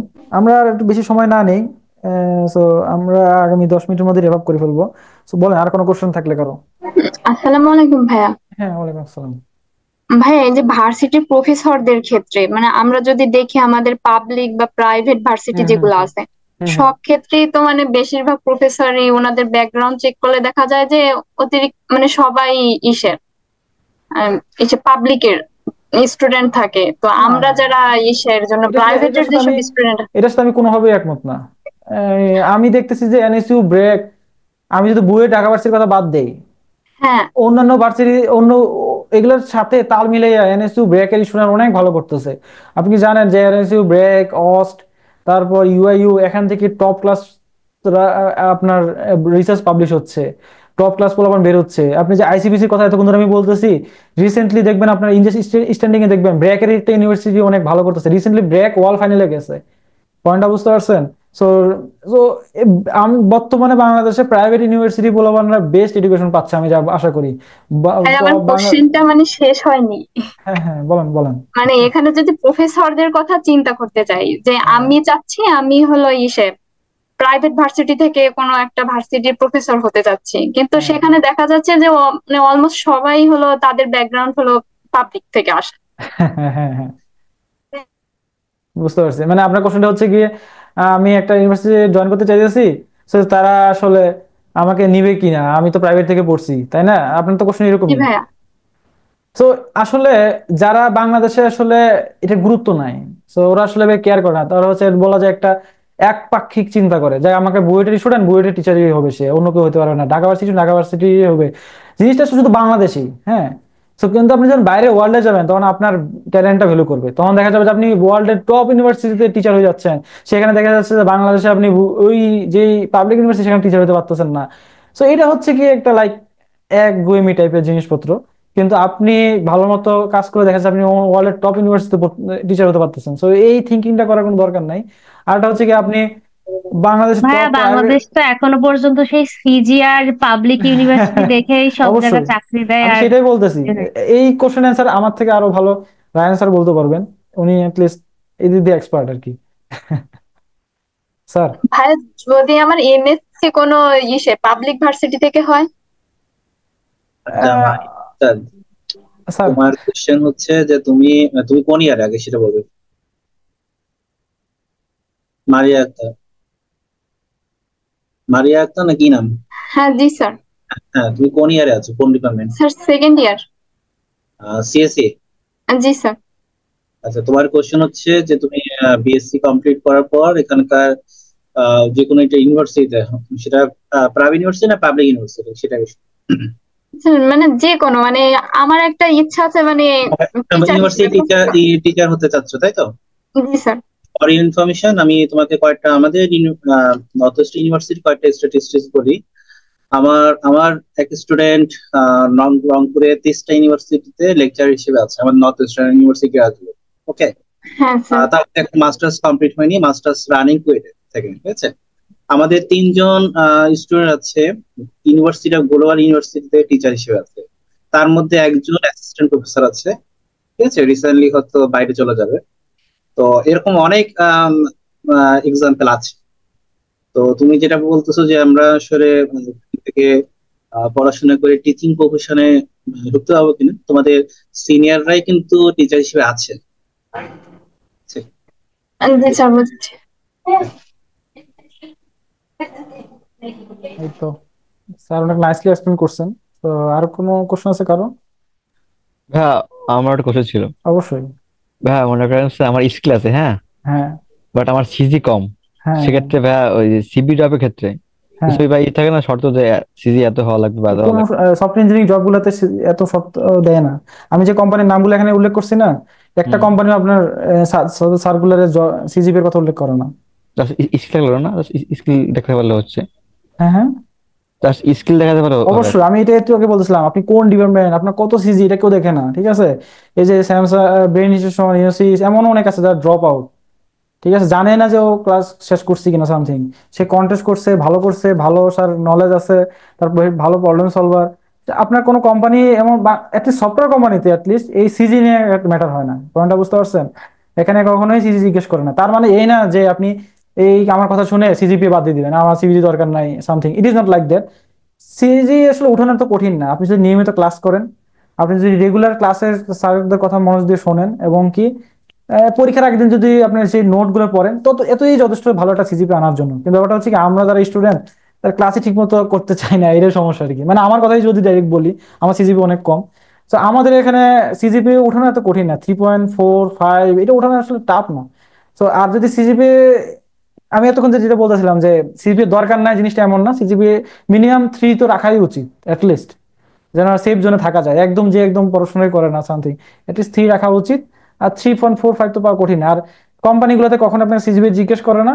আর যদি সিজিপি ভালো থাকে, এটা প্লাস পয়েন্ট, অবশ্যই এটা প্লাস পয়েন্ট, দেখতেছে যে সিজিও ভালো, সে আসলে ভালো করতেছে ও, সো ও অবশ্যই ভালো পরীক্ষিত একটা স্টুডেন্ট, তাই না? সো সিজিপি ম্যাটার জিনিসটা এমন ম্যাটার না এমন না, সিজিপি ম্যাটার্স। এটা স্ট্যান্ডার্ড একটা সিজিপি অবশ্যই নিয়ে বের হওয়া উচিত। বুঝতে পারছেন নাইম ভাই? জি ভাই, জি ভাই। কেননা স্যামসাং এ শুধু একমাত্র একটা বাউন্ডারি আছে যে সিজিপি অ্যাটলিস্ট 3.00 হইতে হবে, ঠিক আছে? এটা খুবই অনেক লো একটা সিজিপিএ অনেকের কাছে আর কি, যারা রিসার্চার একাডেমিশিয়ান, অনেক যারা যারা একাডেমিশিয়ান হইতে চায় তাদের সিজিপি অনেক বেশি থাকে, 3.89 এর উপরে থাকে। কিন্তু স্যামসাং অ্যাটলিস্ট বাউন্ডারি দিয়ে দিয়েছে, না একটা স্টুডেন্ট অ্যাটলিস্ট তো মিনিমাম সিজিপি পাওয়া উচিত, তাই না? অ্যাটলিস্ট তো পড়াশোনা করা উচিত একটু হইলেও। সো এই হচ্ছে কেস আর কি। দেন কারো কোনো কোশ্চেন?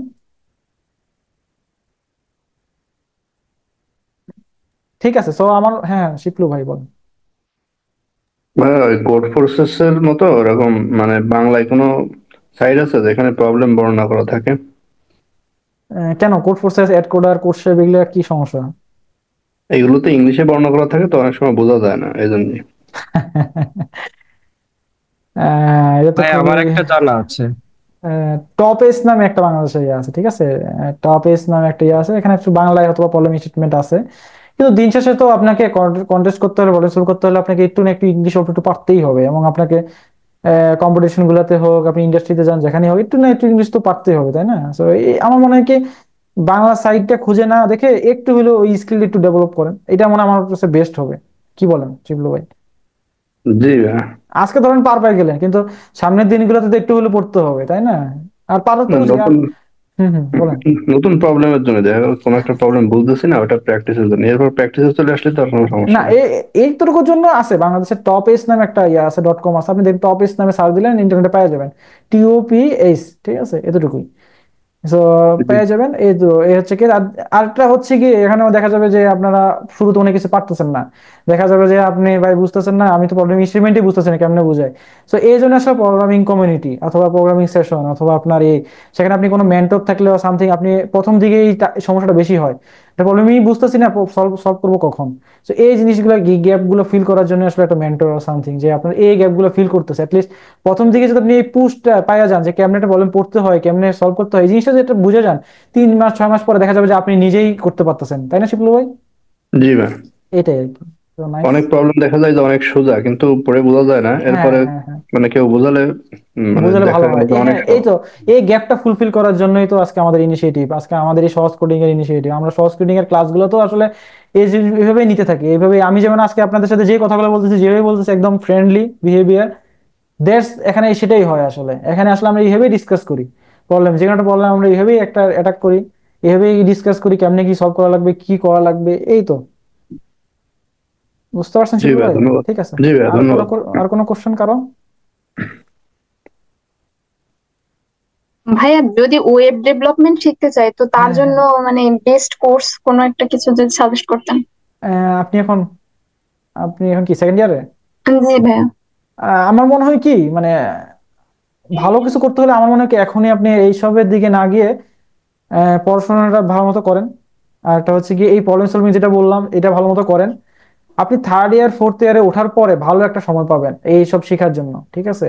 কিন্তু এই প্রবলেম সলভিং স্কিলটা, এটা গ্রো করাটা আপনি কখনোই পাবেন না আপনি যদি, আমি আপনাকে অহরহ ইউটিউবের নাইস কিছু টিউটোরিয়াল দিতে পারবো, ইউডেমির অনেক ক্র্যাক কিছু কোর্স পাওয়া যায়, একদম নাইস ইন্ডাস্ট্রি স্ট্যান্ডার্ড কোর্স পাওয়া যায়। এটা শিখতে আপনি শুধু টিউটোরিয়াল দেখবেন হয়ে যাবে, কিন্তু এই যে আপনার যে এফিশিয়েন্ট সলিউশনের যে মাইন্ডসেট এবং প্রবলেম সলভিং এর জিনিসটা, এটা কিন্তু একদিনে গ্রো হবে না। আর কেউ আপনাকে এমন না যে 6 মাসে কোর্স করে দিলাম হয়ে যাবে।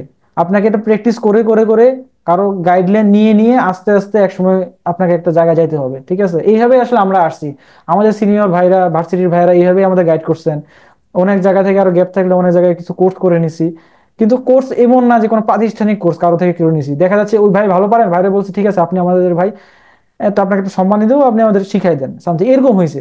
সো এই হচ্ছে ব্যাপার স্যাপার। আমার মনে হচ্ছে এই ফার্স্ট ইয়ার সেকেন্ড ইয়ার থাকা অবস্থায় আসলে স্পেসিফিক কোনো ডেভেলপমেন্টের দিকে চিন্তা না করে, কালকে ধরেন ওই ডেভেলপমেন্ট নাই, কালকে মেশিন লার্নিং এর দিন চলে আসছে, এখন তো মেশিন লার্নিং এর যুগ চলছে, কালকে ধরেন ভার্চুয়াল রিয়েলিটির যুগ চলে আসলো, তখন মনে হতে পারে যে ভাই আমার তো তাহলে ওই ডেভেলপমেন্ট শেখাটা ঠিক হয় নাই, আমার মনে হয় ওই এটা শিখলে ভালো হইতো। তো এইভাবে তো প্রতিদিন প্রত্যেক বছর বছর দেখবেন নতুন নতুন জিনিস আছে, তাহলে কি প্রতি জিনিসেরই আপনি কোর্স করে শিখতে থাকবেন? তো ব্যাপারটা হচ্ছে এটাই যে আপনি যদি প্রবলেম সলভার হন, আমরা যদি এই মাইন্ডসেটটা থাকে, আপনি যে কোনো কিছুই রপ্ত করতে পারবেন এবং নিজেই করতে পারবেন জিনিসটা। সো এটা বুঝতে পারছেন? হ্যাঁ ভাই বুঝতে পারছি, কিন্তু মানে আপনাদের তো 3 দিনের হবে ক্লাস, হ্যাঁ, তারপরে আমরা কিভাবে কি আগাবো? কিভাবে কি আগাবো, ব্যাপারটা হচ্ছে এটাই যে আমি আপনাকে কয়েকটা পথ দেখাই দিচ্ছি। একটা পথ হচ্ছে কি, এখানে যারা আছেন, প্রথম পথটা যে আমাদের হিউজ প্রোগ্রামিং কমিউনিটি আছে।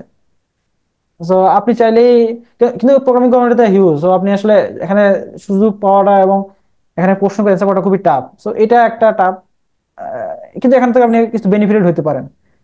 সেকেন্ড পয়েন্টটা হচ্ছে গিয়ে আপনি আপনার ভার্সিটি যদি এরকম কোনো প্রবলেম সলভার থাকে, কন্টেস্টেন্ট থাকে, তাদের থেকে গাইডলাইন নিতে পারেন, ঠিক আছে? এবং থার্ড, আপনি ধরেন এত কিছুই ধরেন আপনার কাছে ফ্লেক্সিবল না, আপনি ধরেন এত বেনিফিশিয়ারি পাচ্ছেন না, থার্ড পয়েন্ট হচ্ছে গিয়ে ধরেন আমরা যারা সহজ কোডিং এর মতো প্ল্যাটফর্ম, যারা এরকম আপনাদের মতো স্টুডেন্ট ফ্রেন্ডলি ভাইব নিয়ে আসি, যারা তারা আসলে শিখাতে চাই এবং ইন্ডাস্ট্রিতে ভালো করেন, এই গাইডলাইন সহ আপনাদের জিনিসগুলো কি কি শেখা উচিত এটা করাতে চাই, আপনারা আমাদের সাথে এই কোর্সগুলো করতে পারেন, যেখানে আসলে আপনারা আমরা এইভাবে আউটল্যান্ডে এইভাবে সাজানো, যাতে আপনারা শুরু থেকে একদম একটা ইন্টারমিডিয়েট অ্যাডভান্স পর্যায়ে যেতে পারেন, যাতে আপনি এই জিনিসটা ফিল করতে পারেন 3 মাস পরে 6 মাস পরে, যেন আমি এখন কিছু জানি। পয়েন্টটা বুঝতে পারছেন? এই হচ্ছে ইনিশিয়েটিভ। যেমন ভাই আপনি আপনারা তো আইসিপিসির যে কোডিং কম্পিটিশন, যে কম্পিটিটিভ কম্পিটিশন হ্যাঁ, হয় হ্যাঁ, তার হ্যাঁ, জন্য তো রেডি করান, তাদের আপনার তো কোর্স আছে অবশ্যই, সব। হ্যাঁ, অবশ্যই, হ্যাঁ, এটাই তো, এই যে প্রবলেম সলভিং জিনিসগুলো শিখাই, বেসিক ডাটা স্ট্রাকচার গুলো শিখাই, এই জিনিসগুলো শিখাই, আপনাকে আসলে ইউজ টু করে ফেলাচ্ছি যে আসলে কোডিং কি। যেমন আমরা, আমার মুখ থেকে এতক্ষণ ধরে শুনতেছেন কোডিং কন্টেস্ট কি, এই কি সেই কি, যতক্ষণ না পর্যন্ত আপনি নিজে হ্যান্ডস অন শুরু না করবেন, প্র্যাকটিস না করবেন, দিন শেষে কি সবই প্র্যাকটিস, আপনি যাই করেন না কেন, সেই প্র্যাকটিসটা আমরা রেগুলারলি করাই। এবং এবং আপনার রেগুলারলি সাপোর্ট ক্লাস থাকে 1 ঘন্টা করে, যে এরকম কোড ফোর্সেস থেকে শুরু করে অনলাইন, যাতে তার ভালো রেটিং, এরকম একজন এসে আপনাকে প্রতিদিন গাইড করতেছে। এই যে একজন বললেন যে কাকে কোনো প্রবলেম যদি সমস্যা হয় কাকে বলবো, তো দেখা যাচ্ছে আপনি প্রতিদিনই সাপোর্টটা পাচ্ছেন। দেখা যাচ্ছে এখন আপনি একটা হচ্ছে কি ইন্ডাস্ট্রি এক্সপার্টদের সাথে একটা ইয়ে হয়ে যাচ্ছে, আপনার একটা কানেকশন হয়ে যাচ্ছে। আপনি যখন কোনোদিন গ্রাজুয়েট হবেন, দেখা যাচ্ছে আপনি ইজিলি একটা কোম্পানিতে রেফার পাইতে পারেন, যদি দেখে যে না আমি ওকে শিখাইছি, ও দেখছি ভালো করছে, ঠিক আছে ওকে রেফার করা যায়। কিন্তু আপনি যদি একটা বড় কোম্পানিতে যাই বলেন যে ভাই আমাকে রেফার দেন, এই ব্যাপারটা আপনার কিন্তু চেনে না সে, আপনি কতটুকু পারেন, ঠিক আছে?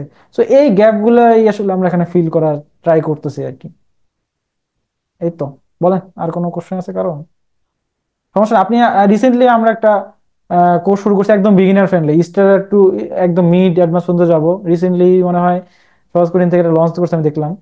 সো ওখানেও আপনারা চাইলে জয়েন হতে পারেন। একদম স্টুডেন্ট ফ্রেন্ডলি একটা সম্মানই রাখা হয়েছে। তো ওইটাও দেখতে, আমি আসলে এখানে আসলে আজকে আমি ধরেন একটা সফটওয়্যার ইঞ্জিনিয়ার, আমি আসলে আসলে এখানে কোনোভাবেই কোর্স অ্যাডভার্টাইজ করতে আসি নাই। সো আপনারা যেহেতু বললেন যে ভাই আমি নেক্সট গাইডলাইন গুলো কেমনে পাবো, 3 দিনে তো আসলে, আজকে একদিনে একটু চলে গেল, সো এই 3 দিনে তো আসলে প্রবলেম সলভিং জিনিসটা ইয়ে করা সম্ভব না। সো ওইটাই আর কি, আমি এই জন্য কিন্তু আপনাকে থার্ড পার্টি অনেক কিছু দেখাই দিয়েছি। যদি আপনি ওই সব কিছু যদি একদম ফুলফিল না করতে পারে, তো আপনি চাইলে আমাদের এই কোর্সটাও ইনিশিয়েটিভ নিতে পারেন, দেখতে পারেন যে না এখানেও আসলে কি শিখায় অথবা কেমনে শিখানো যায়, এখন এর কোর্স আউটলাইন দেখতে পারেন। এবং আমাদের আসলে আগের বেস গুলার, যেমন আমি একটু আগে বলতেছিলাম আইসিবিসি তে আমাদের বেসের ফার্স্ট থেকে একজন টপ 100 এর মধ্যে আসছিল, একটা আমাদের ফার্স্ট বেসের স্টুডেন্ট। কেউ আছে যে টপ 150 জনের মধ্যে আসছিল পুরো বাংলাদেশের মধ্যে, মোটামুটি 1400 থেকে 1500 টিমের মধ্যে, ঠিক আছে? সো 150 জনের আসা মানে, টপ 100 এ আসা মানে কি জানেন? আপনি মোটামুটি বুয়েট রুয়েট কুয়েট অনেক টিম আপনার পিছনে আছে। পয়েন্টটা বুঝতে পারছেন? সো এই হচ্ছে কেস আর কি। সো এই তো, সো আপনি চাইলে এই ইনিশিয়েটিভটাও নিতে পারেন, দেখতে পারেন যে কেমন। এই তো, নেক্সট কেউ কোনো কিছু বলতে চান? আর ভাই ভাই সরি এতগুলো কোশ্চেন করার জন্য। আসলে বলছি যে প্রবলেম গুলো আসলে কোথায় পাবো, যেন আমরা আগে টেস্ট পেপার সলভ করতাম মানে হ্যাঁ হ্যাঁ ক্লাসের হ্যাঁ পরীক্ষা দিতে, তাহলে হ্যাঁ, এইগুলো কোথায় পাবো? এই তো আপনি নাইস কথাই বলছেন যে আমার তো আপনার টার্গেট হচ্ছে কি কন্টেস্ট ভালো করা অথবা ইন্টার ইউনিভার্সিটি কন্টেস্ট, তারপর ইন্টারন্যাশনাল আইসিপিসি কন্টেস্টে ভালো করা। কিন্তু যেমন এসএসসি পরীক্ষা ইন্টার পরীক্ষা আমরা কি করি, ধীরে আসছে আমরা টেস্ট পেপার সলভ করি, মামুন ভাই এটাই বললেন না? সো আগে তো সলভ হ্যাঁ করলে তো আমি পরীক্ষা ভালো করতে পারবো। সো এই সলভিং প্লে গ্রাউন্ড গুলো হচ্ছে, যেমন আমি এটাকে বললাম play Codeforces, CodeChef, AtCoder, এগুলো আর কি। তো এইগুলো নিয়ে ডিটেলস জিনিসপত্র নিয়ে আমরা আলোচনা করি, কেমনে এটাতে প্রবলেম সলভ করতে হয়, কেমনে সাবমিট করতে হয়, কেমনে কি করতে হয়। আসলে এটা একটা সময়ের ব্যাপার, আপনাকে একটু প্র্যাকটিস করতে হবে, 2-3 মাস সময় দিতে হবে, 6 মাস সময় দিতে হবে, দেন আপনি একটা পর্যায়ে আসতে পারবেন। তখন আপনি তখনই নিজে বুঝতে পারবেন আমরা এখন কি শেখা উচিত, তাই না? তো এই হচ্ছে কি আর কি, আমন ভাই বুঝতে পারছেন? জি ভাই। এই তো। সো আমি লাস্ট 2টা কোশ্চেন নেবো আর, কেননা দেখি আর কোনো ইম্পর্টেন্ট কোনো কোশ্চেন থাকলে কেউ করতে পারেন, সমস্যা নাই। আর কোনো কোশ্চেন আছে কারো? ফিল ফ্রি টু আস্ক, কারণ আজকে আপনারা জানতে আসছেন। তো আমি আসলে আপনাদের ইন্ডাস্ট্রিতে কি চলে, আসলে কি করা উচিত, এখন থেকে কিভাবে পথ চলা উচিত, এখানে স্যারও আছেন, স্যারও আমাদের কথা শুনতেছেন। সো এই জিনিসগুলো হচ্ছে কি আপনাদের সাথে জানানোর জন্য আজকে আসা। হ্যাঁ, কি গুরুত্বটা কি আসলে। ভাইয়া, শিখলো ভাই বলেন। ভাই যে আমরা ওই প্রবলেম সলভিং কোথা থেকে করবো, ওই সফটওয়্যার গুলো মানে ওয়েবসাইট গুলো একটু আরেকবার রিমাইন্ড করবেন? আহ, এই তো দাঁড়ান এটা আপনি ইন্টারনেটে সার্চ দিলে সহজে পেয়ে যাবেন। তবু আমি সবার জন্য এটা চ্যাটের মধ্যেও লিখে দিচ্ছি। Code forces, code shape, coder, lead, code. এই দেখেন এগুলো পপুলার, এই 4টা হচ্ছে কি পপুলার। এর বাইরেও বাংলাদেশে কিছু আছে, তার থেকে এগুলো সবচেয়ে বেশি পপুলার, এবং এগুলোতে রেগুলারলি প্র্যাকটিস হয়, ওয়ার্ল্ড ওয়াইড প্র্যাকটিস হয়। আপনি এমনকি এগুলোতে প্র্যাকটিস করে বুঝতে পারবেন যে আপনি আসলে আপনার র্যাঙ্কিংটা কোথায় আছে ওয়ার্ল্ড এর মধ্যে, আপনি কি কোন পরিমাণ ট্যালেন্টেড আর কি, ওয়ার্ল্ড এর মধ্যেই জাজ করতে পারতেছে। এমনকি এইসব জায়গায় ভালো পারফর্ম করলে ফ্যাং টাইপের কোম্পানিগুলো, গুগল, ফেসবুক, মাইক্রোসফটের এইসব জায়গার রেটিং দেখলে, আপনি যে টপ রেটিং হয়ে থাকেন, আপনাকে ইজিলি রিক্রুট করার জন্য, ইন্টারভিউ নেওয়ার জন্য রিকোয়েস্ট করবে। বুঝতে পারছেন? ভাই একটা কোশ্চেন অবশ্যই। বলতেছি, কোন ওজেটা বিগিনার ফ্রেন্ডলি হবে? এখনকার সময় আসলে কোড প্রসেসটা খুবই বিগিনার ফ্রেন্ডলি আর কি। কোড প্রসেসে একদম সহজ থেকে শুরু করে একদম কঠিন তর কোশ্চেনও আছে আর কি। তো এই হচ্ছে অবস্থা। আচ্ছা ভাই ঠিক আছে। তো বর্তমান সময় কোড প্রসেস খুবই পপুলার। হ্যাঁ, মানে আগের সময় আপনার ইউবিএ নামে একটা ছিল, সেটা পপুলার ছিল, কিন্তু এটা এখন ব্যাকডেটেড হয়ে গেছে অনেক। কিন্তু কোড ফোর্স খুবই efficient, user friendly, beginner friendly, যাই বলেন না কেন। এবং বর্তমানে আমি একটা জিনিস লক্ষ্য করছি যে বাংলাদেশে যত এখন ইদানিং যে প্রবলেম সেটগুলো সেট হচ্ছে আর কি, আইসিপিসি হোক, আইপিসি হোক, সেখানে আসলে এই কোড ফোর্সের টাইপের ধাঁচের প্রবলেমই বেশি আসে আর কি। ঠিক আছে, তো আমি যে কথাটা বললাম লাস্ট, এইটা কোড ফোর্স টাইপের, এই হঠাৎ করে আপনি এই কথাটা না ধরতে পারেন। তো আপনি যদি প্রবলেম সলভ শুরু করেন তখন হয়তো তখন জিনিসটা ধরতে পারবেন আর কি। এই হচ্ছে কেস আর কি। তো আমার কাছে কোড ফোর্সটা বেশি বিগিনার ফ্রেন্ডলি মনে হয়।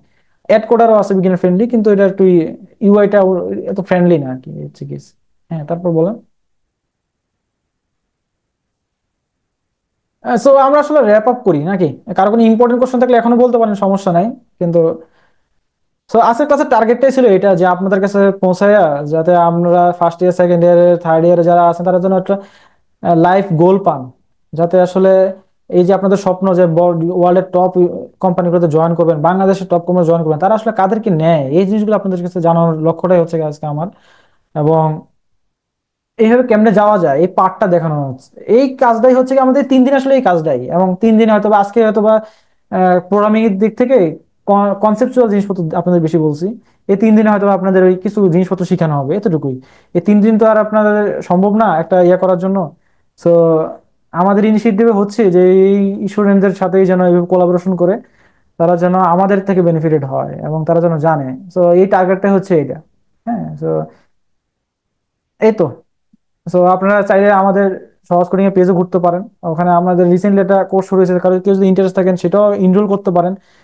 সো যেখানে আমরা এইসব নিয়ে আলোচনা করি এবং কেরিয়ার গাইডলাইন থেকে শুরু করে এইসব নিয়ে আলোচনা করি, যাতে আপনারা এটা যে কমন প্রবলেম গুলো ফেস করেন এগুলো যেন ফেস না করেন। ঠিক আছে, তো এই তো। সো সবার যদি ইয়ে হয়ে থাকেন, শেষ হয়ে থাকে, সো আমি চাইলে আজকে লিভ করতে পারি। তো আর তো কারো কোনো কোশ্চেন নেই? শেষ ইম্পর্টেন্ট কোনো কোশ্চেন যদি থাকে। স্যার রায়ান স্যার, আপনি কি আছেন?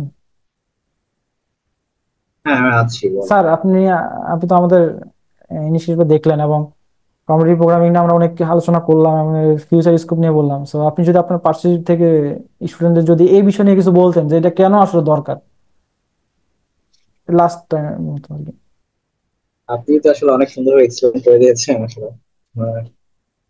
কমপ্লিট প্রোগ্রাম তো আসলে সবারই আসলে এই করছে। তো তোমাকে যারা ফার্স্ট ইয়ার যারা আছে, তোমাদের একই সময় ফার্স্ট ইয়ার সেকেন্ড ইয়ার মোটামুটি নিজের লজিক বিল্ড আপ করা এক সময় এখনই, হ্যাঁ। এখন থেকে যদি প্র্যাকটিস শুরু না করো একটা পর্যায়ে যে আসলে তখন অনেক সময়টা আসলে লেট হয়ে যাবে। তো এখন যেহেতু আহ, মোটামুটি তোমার একটা বিগিনার্স পর্যায়ে আসছে, তো এখন থেকে তুমি শুরু করো তো ভালো একটা পজিশনে তোমরা সকলে যেতে পারবে, বুঝছো?